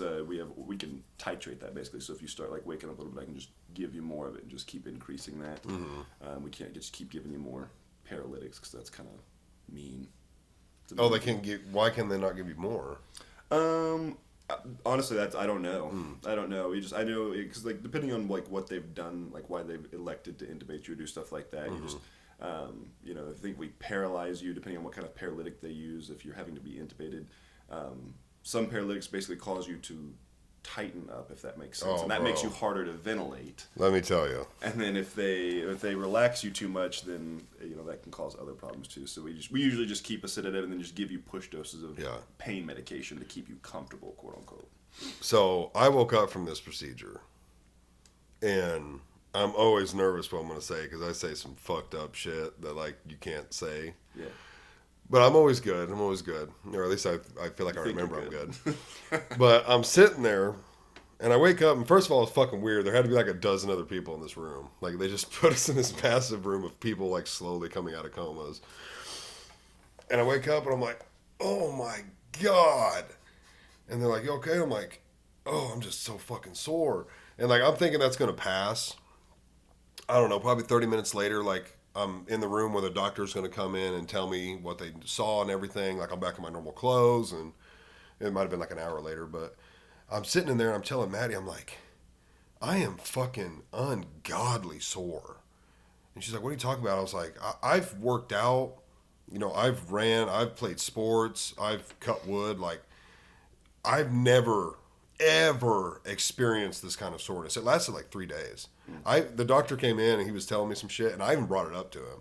Because, like, I'm literally just like, I mean, like, if you've ever worked out for the first time, like, you're incredibly fucking sore, take that times 10. Like, it was brutal. And he was like, well, I don't know, they might have had you in a weird position. And I'm thinking, what, you fucking fold me in a pretzel? I mean, I was playing with you while you're out. Bro, I was so look, his sore. legs will go behind his head. It felt like it. I don't know what the fuck that was about, but man, it was brutal. Dude, it's tough. But yeah, he's like, yeah, we scoped you. He come in and he's like, did you eat anything? Because I think I was told not to eat for 12 hours. And I think I went 18 hours without eating. And I was like, no? Why? And he's like, you really didn't eat anything. I was like, no, you told me 12 hours. I said, actually, I think I went like 18 just to be safe, And he's like, well, your stomach is full of food. I was like, oh shit. I said, well, I promise I haven't eaten. And he's like, okay, well, then we know what you have.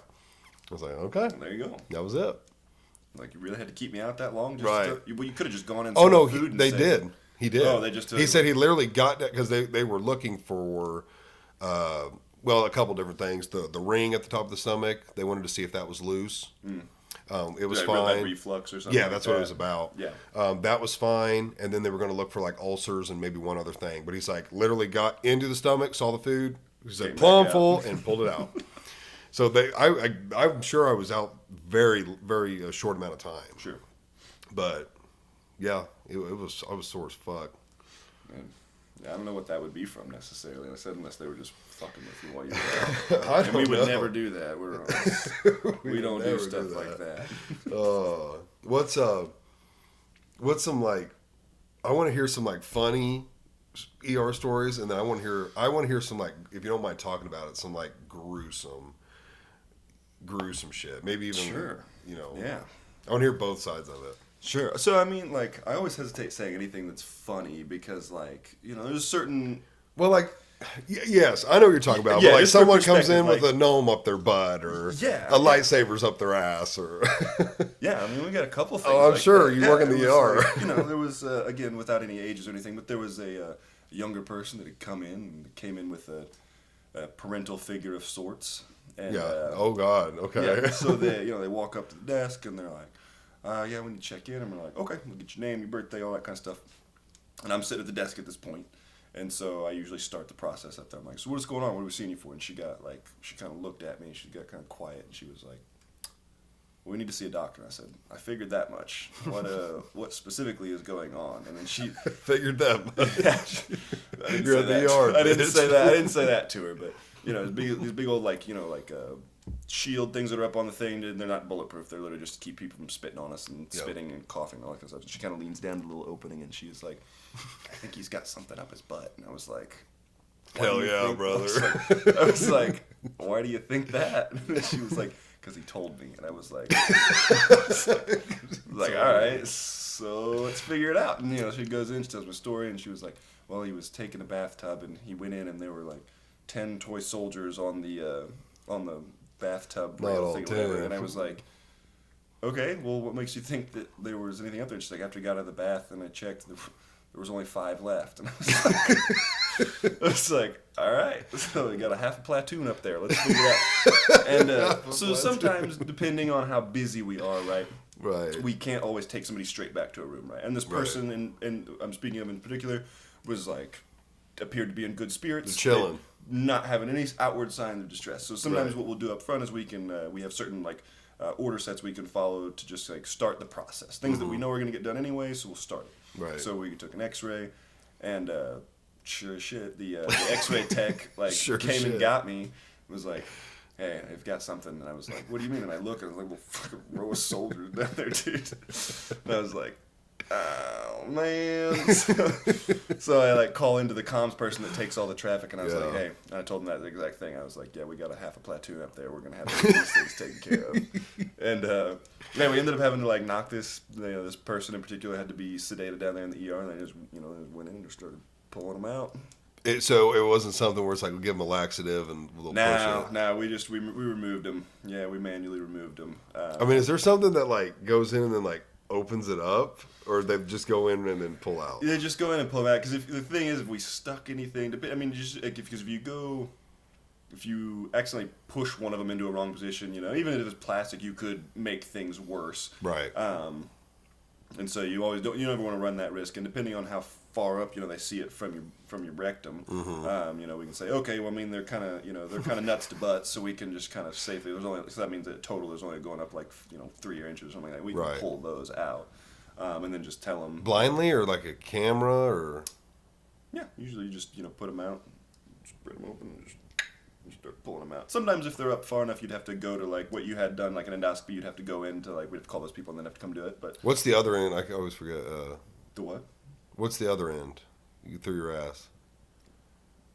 Shoot. Some scopy. Like you're supposed to get it when you're 50 or whatever. Yeah, colonoscopy. Colonoscopy, I guess. Yeah. Oof. Yeah. I'm not looking forward to turning 50. I think it's 40 or 45 now. Or am I? I don't know. No, doc, keep me awake for this one. Yeah, and there was and there, sometimes there was this lady. She was brought to us, and came in via an ambulance. And so usually in our realm of things, even if I've got a full patient load, if an ambulance is coming in, we always go to that room just because. You never know what you're going to get. The EMS, they call us and let us know what's going on, but we always like to be present. And so we go in and they bring us this very pleasant-looking, without any specifics, just pleasant-looking older lady. And I walk in and I just look at her and I say, well, hi dear, what's going on with you? What brought you in here? And she said, my daughter's a bitch. And I was like, I was like, tell me about it. What do you mean? And she was like, well, she said that I took all my pills and that I was acting not right. And I was like, okay, is that not true? And she was like, no, I didn't take no damn pills. That bitch is a drunk. And I was like, so why'd she call the ambulance? So she could get me out of the house for a few hours. And I was like, well, that's rude, isn't it? And she said, you fucking telling me. It was just an absolute spitfire about this whole thing. And I walk out. And the doctor was like coming because she had seen, read the inbound ambulance report or whatever, and because the report said, older person, altered mental status, potential, ingestion XYZ, and she's like, "Is she okay?" And I was like, "Oh yeah, dude, she's pissed though." And I told her what was going on, and she walks in, comes back out 5 minutes later laughing her ass off, and she was like, "That lady's fine. We're just gonna send her home." And I was like, "Yeah, dude." I mean, we checked some stuff out just to make sure that. Just to make sure. But the lady could tell us everything that was going on around her, right? She knew who she was, and she knew everything, right? Right. And then I walked back in there though, and I was like, "So, how did your daughter why did this even how could she force you to take the ambulance?" And she was like, technically she was like, this lady was her power of attorney for something legal had happened, and so this her daughter was in charge of her care, and so because of that she could call an ambulance and say, "You guys got to take her." But this lady was just like, "My daughter's a bitch." I was like, "Don't we know that one? Don't we know that one?" That is awesome. Yeah, it was just yeah. And there was another, this one in particular was tough. Lady had said, she just her leg had been hurting for a while. Thrombosis. Already know it. Yeah. I don't know. But we did everything under the sun to figure out. It was and there's just nothing wrong with it. There was no blood clots, there was no breaks, nothing wrong that we could see. And come to find out, it was because this lady just didn't want to go home. She just didn't like her home. That's really what it came down to. I think she maybe lived with some family she didn't like. So there's a social dynamic, but certainly nothing we can fix. But your doctor goes in there, tells her "Hey, we've done all this stuff. It's fine. You're gonna have to go home." She was like, "Well, I can't walk." And he was like, "Well, you're gonna have to figure it out because there's no reason you can't walk. I think you're just I know you don't want to go home, but we can't do anything about that." And so then, of course, the task of getting her out of here falls to me. Okay, I was like, this story sounds so familiar. Yeah. I've probably told you this one, but it was, so we get this lady in this wheelchair, and I get her around to the front, and her daughter and her boyfriend are pulling the car around, and they drive this old beater, right? And I wheel the wheelchair up, and it's cold outside, man. This was not terribly long ago. Right. Wheel her up there, and I park her next to the thing, and the lady's like, "Well, I don't know how you want me to get in there." And I was like, "Well, same way I got you into this wheelchair. You're going to stand on your good leg, and you're going to pivot over, and you're going to put your butt down on the thing, and then you're going to swing around, and you guys are just going to go about." And that took forever, right? And we get her kind of propped up on the edge of the seat, and the daughter is talking to me, and I won't imitate her accent because it's mean, but she said, I kind of want to hear the accent. she said, "I don't know how you guys expect that to get her out of the car." And I was like, "Well, I don't know. If you get home, you can call the fire department. They can help you. But she can, call the fire department. She can stand, she can pivot, and she can use the good leg. And there's just nothing wrong with the bad one. Maybe just sprained something, so she's just gonna have to take it easy." Right. And so whatever. I'm having this conversation. I go around to the other side of this back seat, and of course there's no handle on the back thing. So she's like, "There's no handle. You're gonna have to pry it." And I said, "Yeah, I figured that out." And so I popped this thing open. And when I opened that passenger seat door, the lady is now flopped out on the other side, reaching out towards me. She's reaching towards me because she's like, "You're gonna have to pull me in." And I was like, "Okay." And then I go to clear. You're a nurse. You went to school. I go to clear all the stuff off the back seat, and of course there's a foot-long fillet knife that's sitting there. If I'd have pulled this lady back, I'd have stabbed her in the neck. So and I pulled the knife out, and the daughter's like, "You can put that on the floor." And I was like, "Okay." There's that. And then I grab this lady underneath her armpits, and I pull her into her car. And I get her set up, and then I look over, and all of the staff in the front, that work at the front desk, is just sitting there watching me. And I get this lady tucked in, seatbelt, and they leave, and I walk back in, and they're all just staring at me laughing. I was like, "Thanks, assholes. None of you guys wanted to come out and help me." Not one person. Nobody wanted to offer a hand. But yeah, that was the most, one of the weirdest things I've ever done. Literally just a lady refusing to use her leg, and I have to drag her into the back of her car. I'm surprised security doesn't have to do stuff like that. We rely on our security more for helping us forcibly remove people. I mean, they probably would have if I'd asked them to, quite honestly, but I just kind of thought really honestly, it was maybe the family will help me, or maybe this lady, now that she's out there and realizes she's just gonna have to go home, no, she won that one to the very end. She all the way to the car. She made me work for it. Oh, that's 30 minutes of critical care time for me, right there. 30 more minutes. Go ahead and chart that one down for me. Oh. But yeah, that stuff's not terribly uncommon. People come in for things that they don't think they need to be there for, but they don't have no choice, so they're just fuck it, Right. do it. And what about some gruesome stuff? Yeah, I would tell you about the first. So a little bit about the way the nursing side of things work. At least at Cox South, right? Usually the process, you get hired, you work for, you orient, quote unquote, for like 3-4 months, and then after that you start working. And we do have one of the pods there in the ER. Theoretically, you can work in any pod at any time, but this pod in particular, they don't really put new people in there because that's right by the ambulance base. So it's where a lot of the traumas come in, right? So the typical progression is you work at Cox for a year before you get you take a class. It's called a TNCC, stands for Trauma Nursing Core class, which basically it doesn't really teach you how to deal with trauma victims, but it helps you kind of develop a framework, a pathway for how we deal with them, if that makes sense.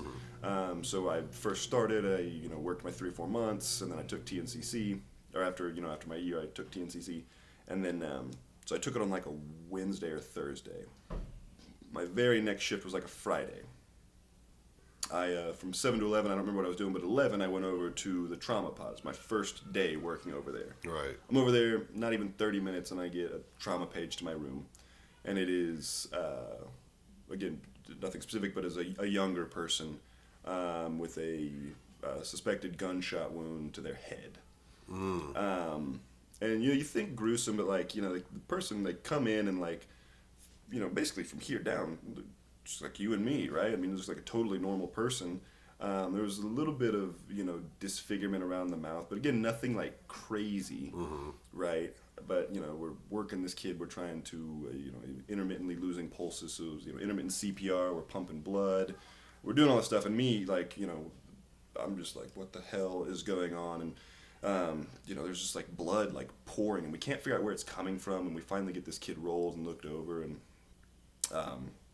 there's a big old chunk out of the back, and you can see inside basically, and it was very gnar. And like this kid was, this person was there maybe in the ER for 30 total minutes before we got him shipped over to the ICU. Wait, saved him? Or the ICU is just more equipped for that or something. We got this person to a point of being what we would call stabilized, like they were no longer intermittently coding, but it was not survivable. It was not survived. It was a life support thing.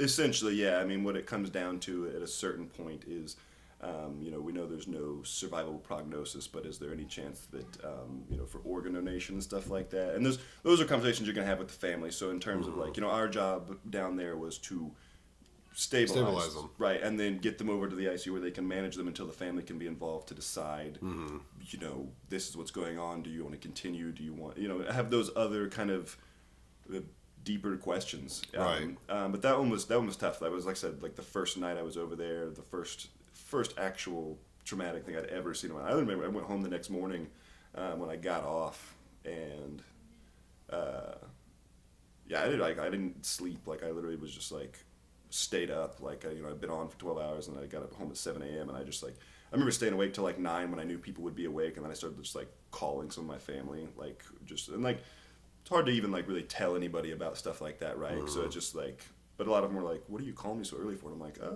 just had a tough night, if that makes any sense. And then of course they want to ask about it, and so we talk a little bit about it. But nobody has any real great framework for how to, how does anybody deal with something like that? I've seen several instances of stuff like that.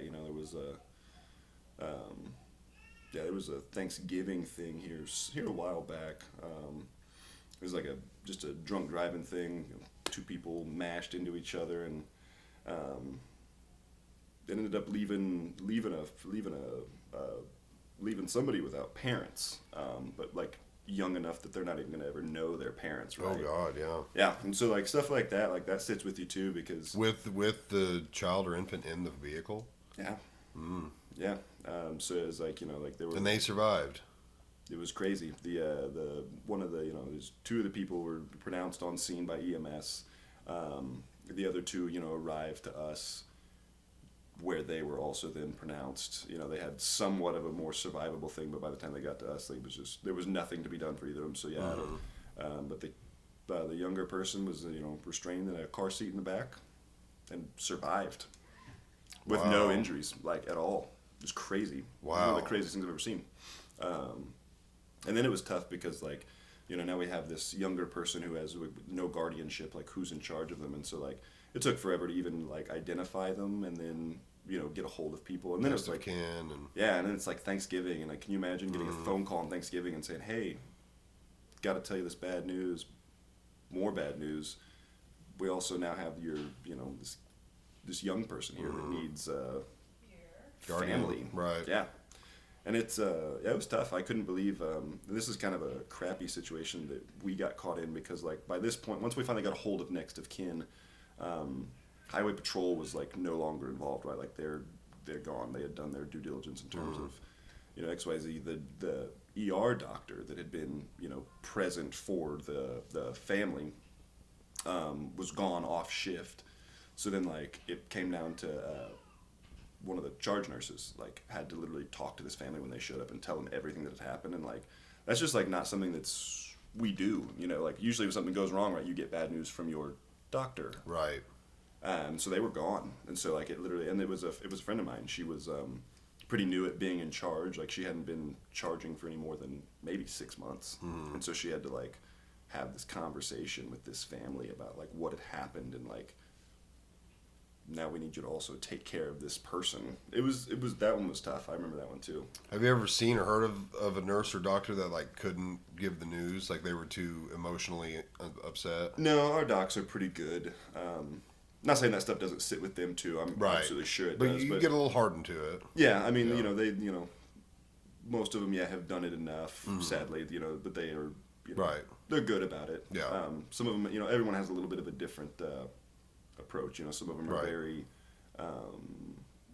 personable with it. Some of them are very just kind of factual and not like insensitive, but just like present things to you in a way that makes you can understand. That a layman person, a lay person could understand, but just present it in a very matter of fact way. So they recognize that there was just like zero outcome that it could have gone. It couldn't have gone any other way. Right. Some of them are more, I guess you'd say, like open-ended, in terms like they'll leave more room for questioning, but that can always be a tough situation to be in because, of course everyone always wants to know, well, what could have been, XYZ. And when you start playing the, what could, what if game, you never want to leave anybody with any like idea that we didn't leave any stone unturned, Right. which we truly don't. So it's like, and sometimes they have questions that we just don't have answers to, right? Like, that's not an uncommon thing. Somebody comes in that's, coded and died, and they're like, what caused this? And we're like,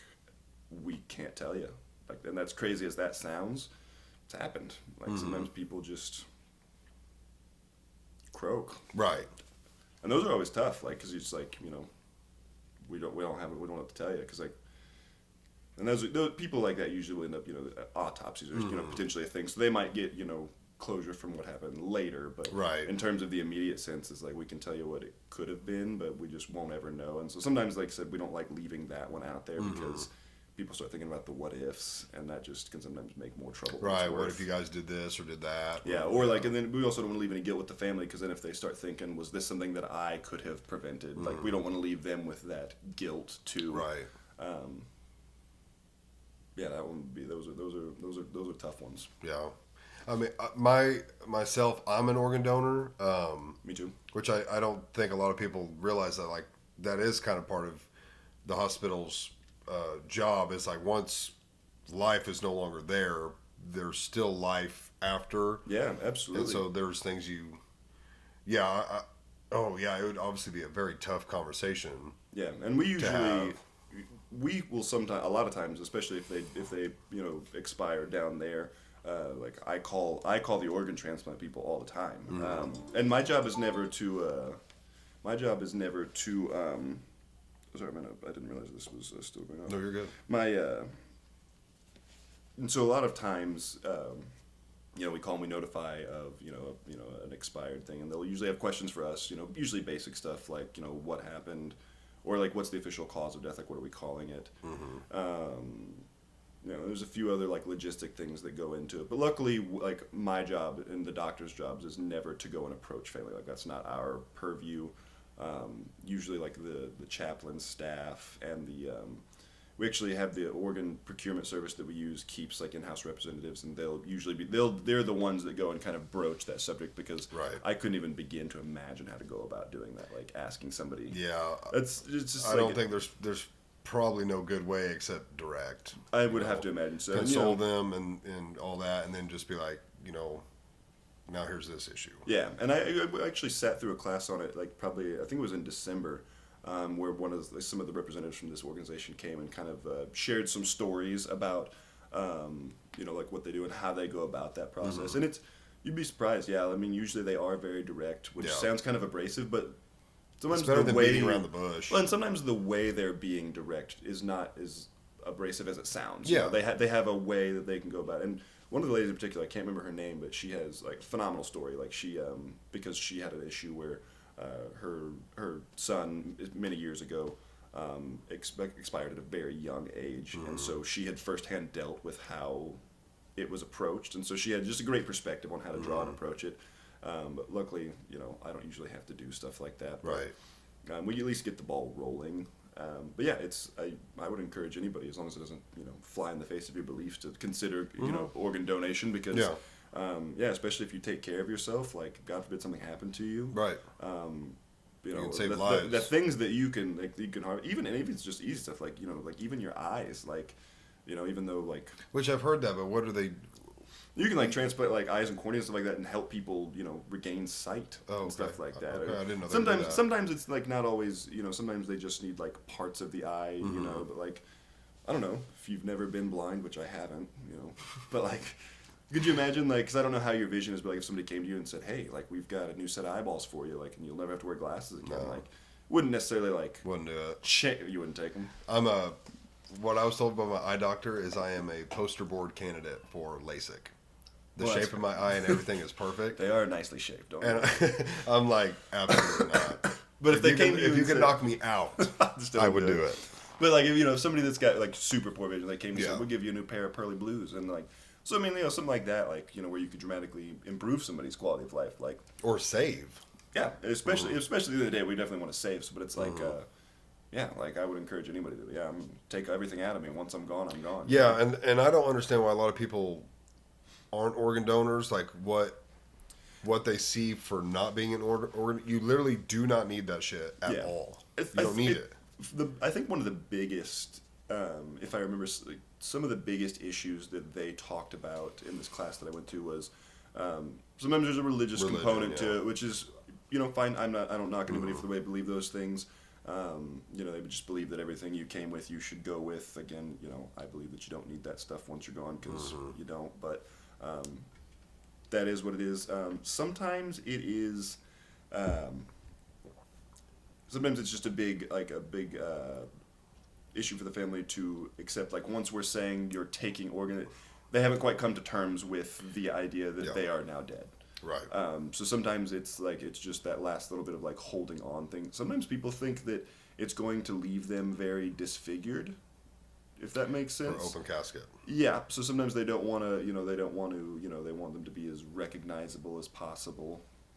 Those are some of the biggest issues I feel like they have mentioned before, which again, I'm not going to alter somebody's religious belief, but they have, ways of making it more feasible. Sometimes they just need a little bit of time, which is, again, sometimes the rough thing because organs aren't viable indefinitely. So Even on life support? well, in life, differently, if they're doing it that way. But, then again, once you've got, so that's the sticky part of it there, is you've got somebody maintained on a ventilator, for most family, they would see, well, they're still alive, right? And so sometimes it's just coming to terms with the idea that, yes, their body is being maintained, but, there's nothing. So There's nothing there anymore. exactly. So that's kind of the gray area there, is that, like, having that conversation with them in terms of, like, yes, they're currently being maintained, but they'll probably never come off of this. But that's why people always want to hold on to that little shred of hope thing, which I get. Have you ever seen that work? Like someone in a coma for 2 years and then they wake up. Not me personally, because I remember where I work, like, my job is to fill those holes, right? Like, Right. we put the tubes in and then we ship them off to the ICU. And I'm friends with some of the ICU nurses that see these people and deal with them a little more long term. And I've heard, like, some success stories. I mean, usually 2 years. Like, nobody's going to be on a ventilator 2 years. Like, that's not really a thing. But, like, there have been, I've talked to some of them that have, had maintained people on ventilators for several weeks that finally come off. Doesn't happen super frequently, but Right. I've But heard like, some of them. let's say they were on it for 3 weeks. Mm-hmm. Had you taken them off day one, they would have expired. Probably so, yeah. But somehow 3 weeks later, their body and medication, they woke up. Yeah, I mean that happens. That's usually the point of the ICU is like if we've identified something that's causing them to be in this state. Yeah, if we can reverse it through medication or if they need surgery or something like that. But that's a situation where it's like, hey, give this person 3 weeks, they can get better. We're saying, I don't care if you gave them 30 years, they're not going to get any better. Yeah, those are feasible. Yeah, Right. Those are 100%. If you have somebody that's got like a massive stroke, where like they bled into their head and there's like just no chance that they're going to recover from that. Yeah, I've seen those, and we've done a few. We've had these conversations with families and said like, this is not survivable, and they've decided to initiate comfort measures, we call them, which is then we'll like extubate them. But I don't do that very often. I've done it twice that I can think of in the 4 years I've worked there. So yeah, those are just not a super common situation for me because usually we're trying to save you. Right. Even if we see a situation where we think this is probably not survivable, like we always defer that to the intensivists and stuff like that because they deal with the long-term management and recovery of that stuff more than we do. Right. Which is kind of crazy, right? Like we always kind of falsely assume that like every doctor knows everything about everything, but you'd be surprised. Like a lot of them are incredibly intelligent people within their field, within their scope. They'll know everything under the sun. There's like so many doctors that I work with that like if I was dying, I know they could save my life.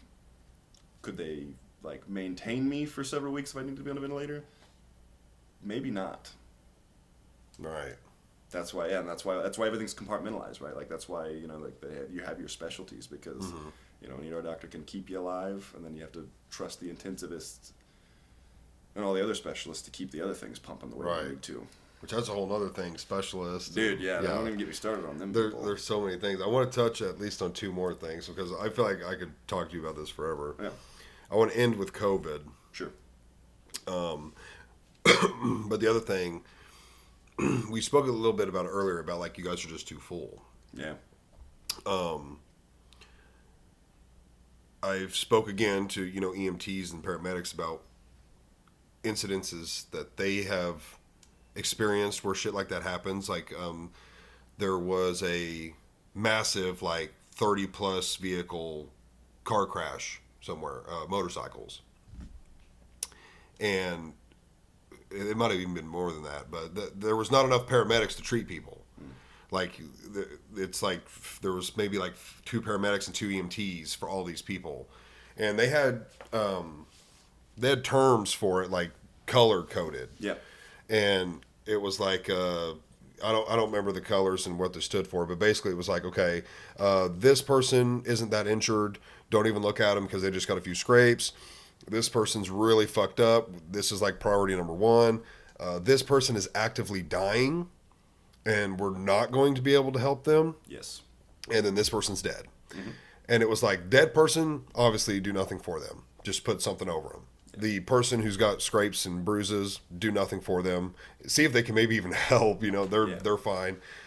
The person who needs help and can be saved, like that's priority number 1. And then the person who is dying and we can't help them, they would assign people like police officers and firemen to go comfort them. Yeah, on absolutely. the fucking side of the road. And Absolutely. It was like, that's literally all we can do. And I was like, wow, that's fucking crazy. Yeah, so we don't deal with mass casualties very often, but we go through That's training. what I want to get to, is mass casualties. Yeah, we've in the 4 years I've worked there, we've only had a couple instances where they've decided to like activate mass casualty, which doesn't always sound like as crazy as it is, but Right. like, yeah, so like the mass casualty, like that triage system for them is exactly what the EMTs said it's done. And sometimes it seems counterintuitive, right? Like you'd think like the person that's actively dying, we should save them, but they would take so many resources from the people that you could save, Right. that we basically just put them on the back burner and address everything else first. Right.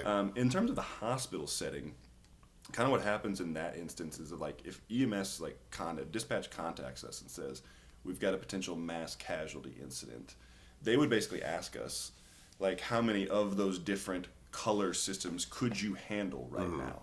And we would say, okay, well, we can take, have so many reds, so we would actually, they would, like, that's where it's really big for the, the pre-hospital communication, because they will actually reach out to us and let us know how many could you take, so that way they can also start putting other facilities in the area on alert that you're probably going to be getting things you might not normally get. Like, we might have to send some of them to Cox North, whereas normally they'd come to us first. Right. But we might have to send them to Cox North because we don't have room. Exactly. Right. And then just ship them over here once we've got them stabilized, quote unquote.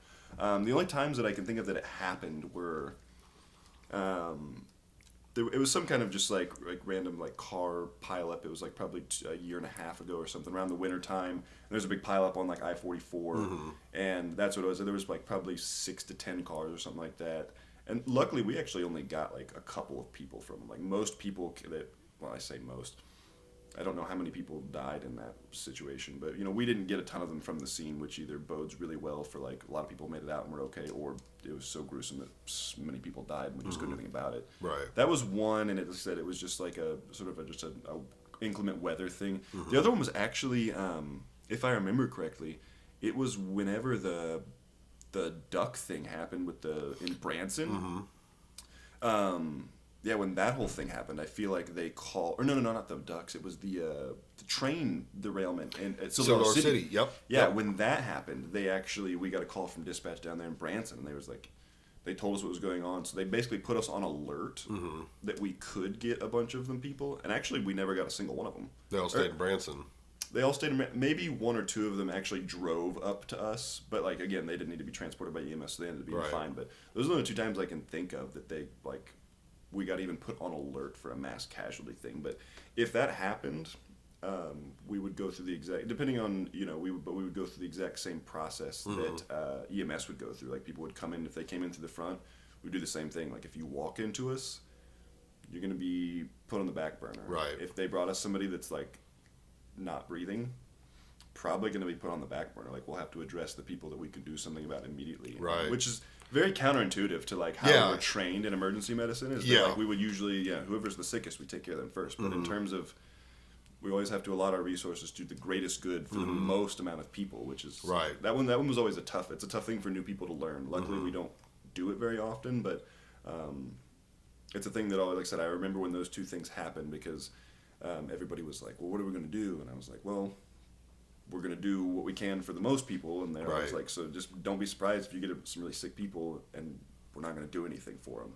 Yeah, it's a weird concept to grasp, but, like, if you kind of step back and look at the big picture, and it's like, hey, we've got 10 people here, and one of them is really, really bad, and if we try to save him and could very possibly lose him, we could lose 3 more when we could have saved 9, 8 or 9, yeah, or even 7 or 8, and only lost that guy for sure. Yeah, so it's like it doesn't make sense on a broad scale. Yeah, and just like being there looking at it, like you said, like, it's a great point. Like, if you were able to, like, take a step back and look at the big picture, which people, myself included, don't always do a great job of, but it's that's just, like, the only situation in emergency medicine that, like, what we normally think of kind of gets turned on its head a little bit. Right. Because, I mean, obviously, like, if there was something crazy, like, obviously New York City 9/11, the hospitals were probably just... and I guarantee you they had to go through that exact... I mean, yeah. They had to go through that exact... I mean, even with the National Guard, like, they would have, like... That's a pretty universal... system. Like, you would... because that was a prime thing. Like, it was a prime example that always gets talked about during those things. But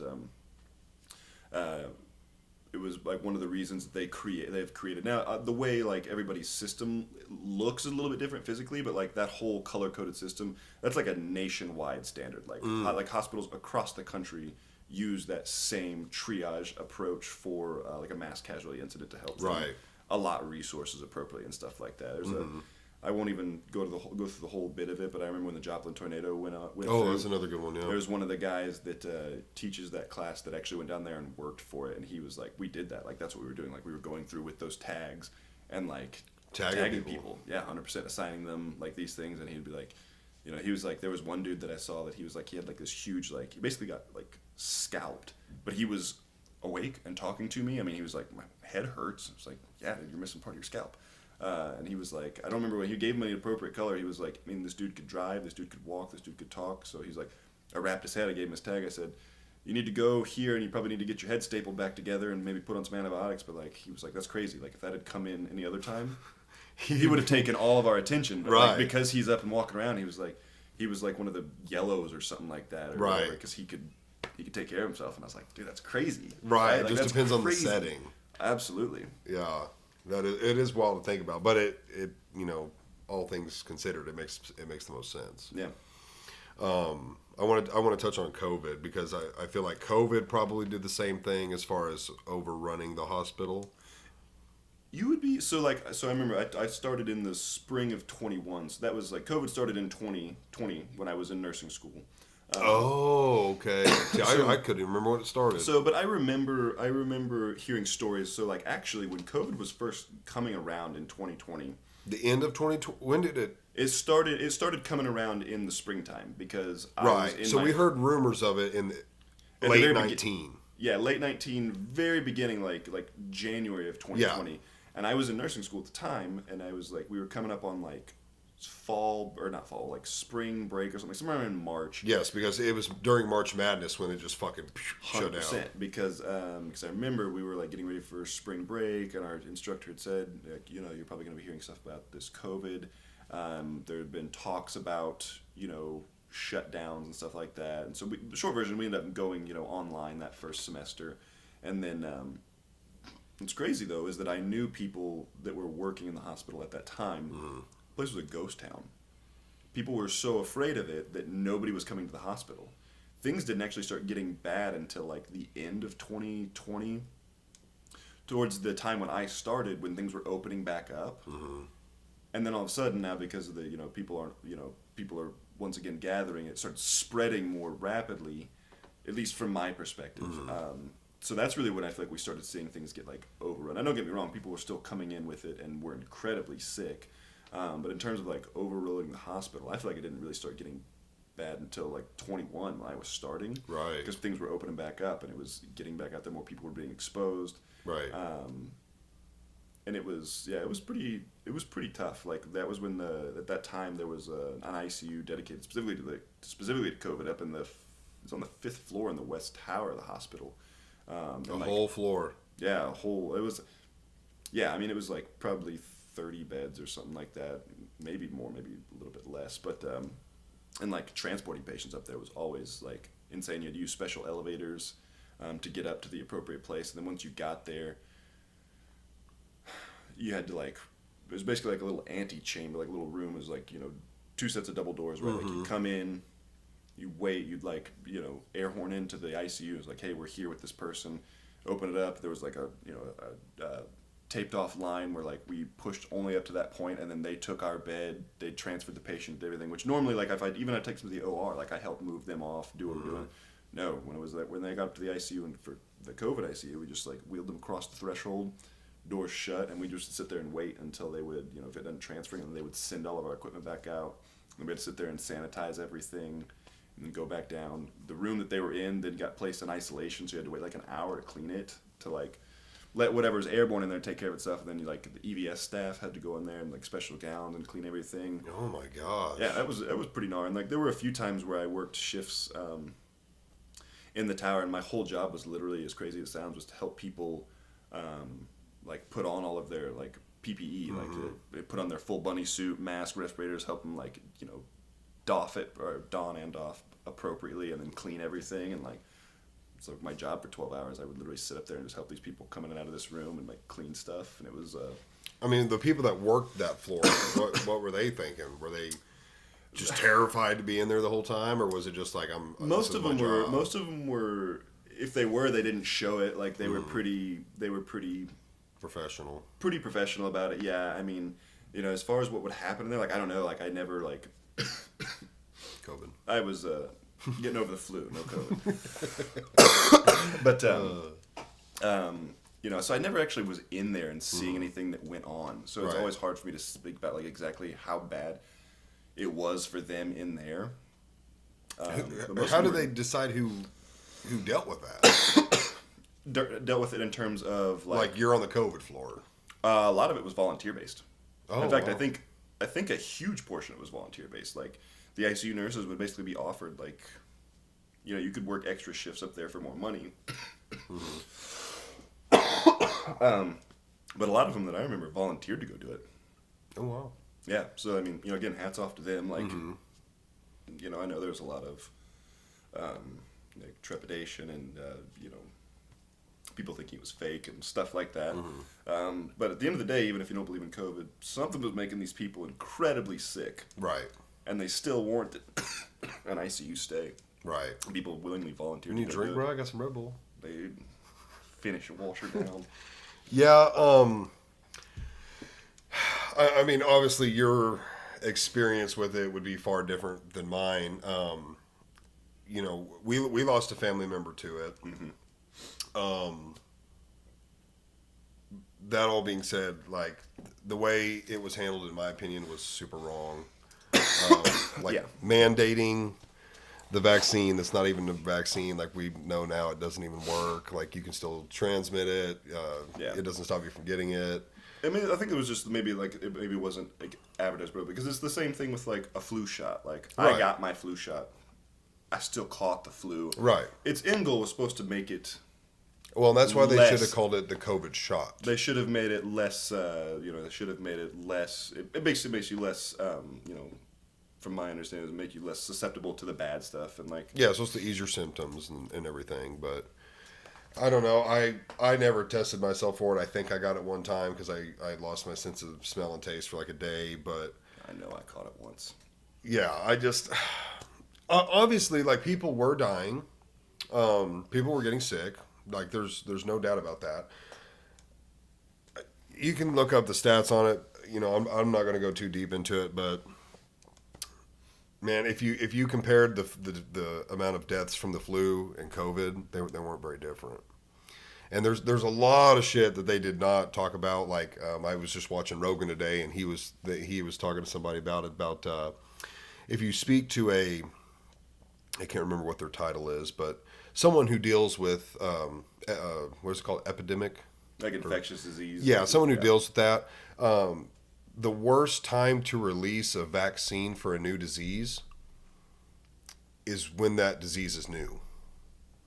So, or a pandemic. So, in the middle of a pandemic, if you somehow were able to manufacture a vaccine and you knew it worked and you had a ton of it, that's the worst time to release it. And the reason is it's so new that virus will do anything to survive and have a chance to adapt to it. and yes, it will make variants. And so they're like, you never ever release a vaccine during a pandemic. Like that's the worst time to release it. You have to wait until that virus basically codes itself to say, we're surviving, we're going to stay like this. We're done mutating, and then you release it. Then you can release the vaccine because the virus at that point is less susceptible to want to mutate. Change and stuff like that. But I mean, there's I would so even go much- so far as to say too, though, that like there's so much shit on it. one of the best things that you can do to help, keep yourself healthy in general is, regular exercise and Yeah. stuff like that. Healthy too, diet. Then I feel like those were the people that I saw that were most susceptible to it, that already had all these co-piled comorbidities that don't take great care of themselves anyway. Because I remember when I caught COVID. Sorry, Ian. I was at his wedding. And I remember thinking, man, these Busch Lights are going down so smooth. I don't even taste them. And then the next day, Don't even taste this them. massive hangover, and I'm like, man, I need something to drink. So I got a glass of orange juice. Couldn't taste it. Right. And then I was like, dude, sorry, dude. His whole family. I think I just got them all sick. Was their wedding in the middle of COVID?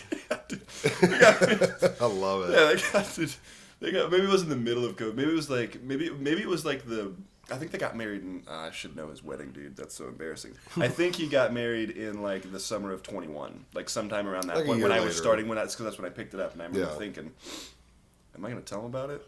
No, but I just outed him, so it's been 3 years now or something like that. But sorry, anybody that caught COVID from me and Reba's wedding. It was this guy. This guy. I don't know.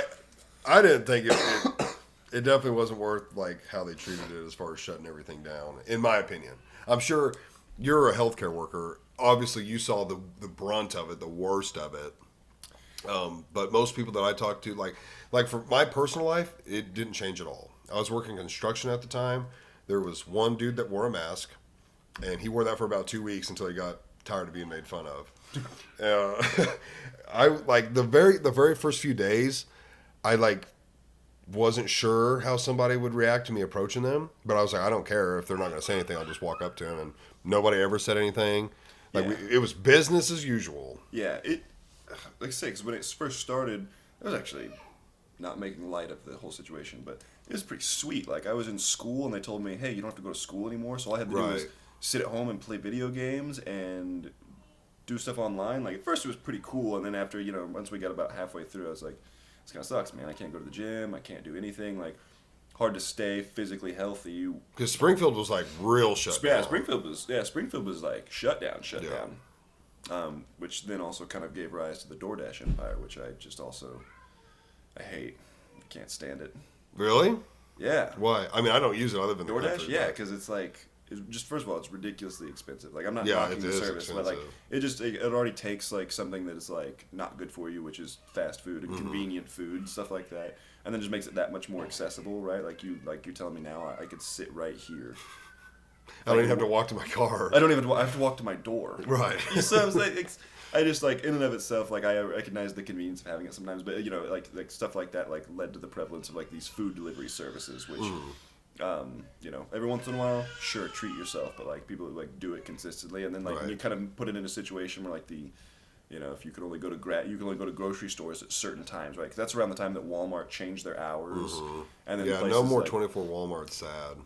Eric, get Do on 'em. something, Eric. Fix it. Fix it. But yeah, so it's like things like that. Like it did the fallout from how it was handled has definitely left some gaps and led to some things that, yeah, like I said, annoying stuff like not having your grocery stores open when you need them to be.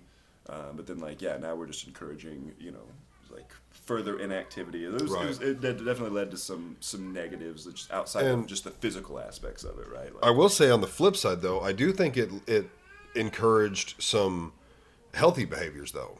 I know me personally, and I'm sure a lot of people started doing things like this. Now, I didn't start exercising when that happened. I didn't start going to the gym until about 8 months ago, but I do remember it happening and everything. And again, I wasn't afraid of it at all. Like I actually knew some people who had COVID and like really walked up to them and they're like, Kiss me "Oh, I have COVID," and they're like, I was like, "Dude, I don't give a fuck." kiss me, dude. Yeah, I was like, I don't fucking care. But I was thinking about it. I was like, it probably would be beneficial to like take some vitamins. Like there's nothing wrong with like a multivitamin and maybe some zinc and all this shit. So like I started taking vitamins and I would do things like I dip. And so it's like, at the time I worked construction, so like I shook a lot of hands or I drove around a lot, so I was constantly getting gas, and so I'm like, it probably wouldn't be a bad idea, like maybe after getting gas I put some hand sanitizer on. Wash your hands a little bit. Sure. Wash my hands more often. Yeah. I would like to think that a lot of people started taking practices like that, more like, hey, I just took a shit at the gas station. I should wash my hands before I go out. Probably a good idea. Stuff like that. Yeah. Taking vitamins, maybe eating healthier, going to the gym. Like I would like to think some people were like, maybe I should. Yeah, and help if my stuff like immune that system. came of it, like that would be great because I would literally say like, not to simplify healthcare at all, but like engaging in regular healthy activities like that, like exercising, washing your hands, eating. I'm not saying you have to eat 100% clean, but yeah, like eating a slightly better diet, like taking a little bit of ownership for your health, like.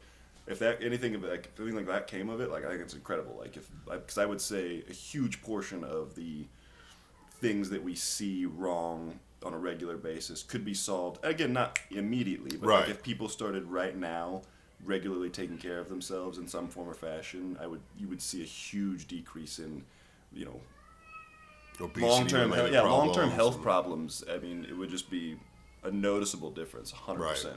Like that's, I don't preach that to people because I don't want to I don't ever want to, but like if people come in with a problem, they want you to fix it. But like, if people start taking ownership for their health in little ways like that, like little changes end up making a big difference. Right. And I would readily encourage that, Yeah, because sometimes it's like, if someone comes in and they got knee pain, it's like, you're fucking 400 pounds. Your knees probably hurt because you're fucking fat. Probably not more hurt. You know what I'm saying? Like, Right. Like, don't get me wrong, my knees hurt all the time. But it's from other. Because you got a big dick, though.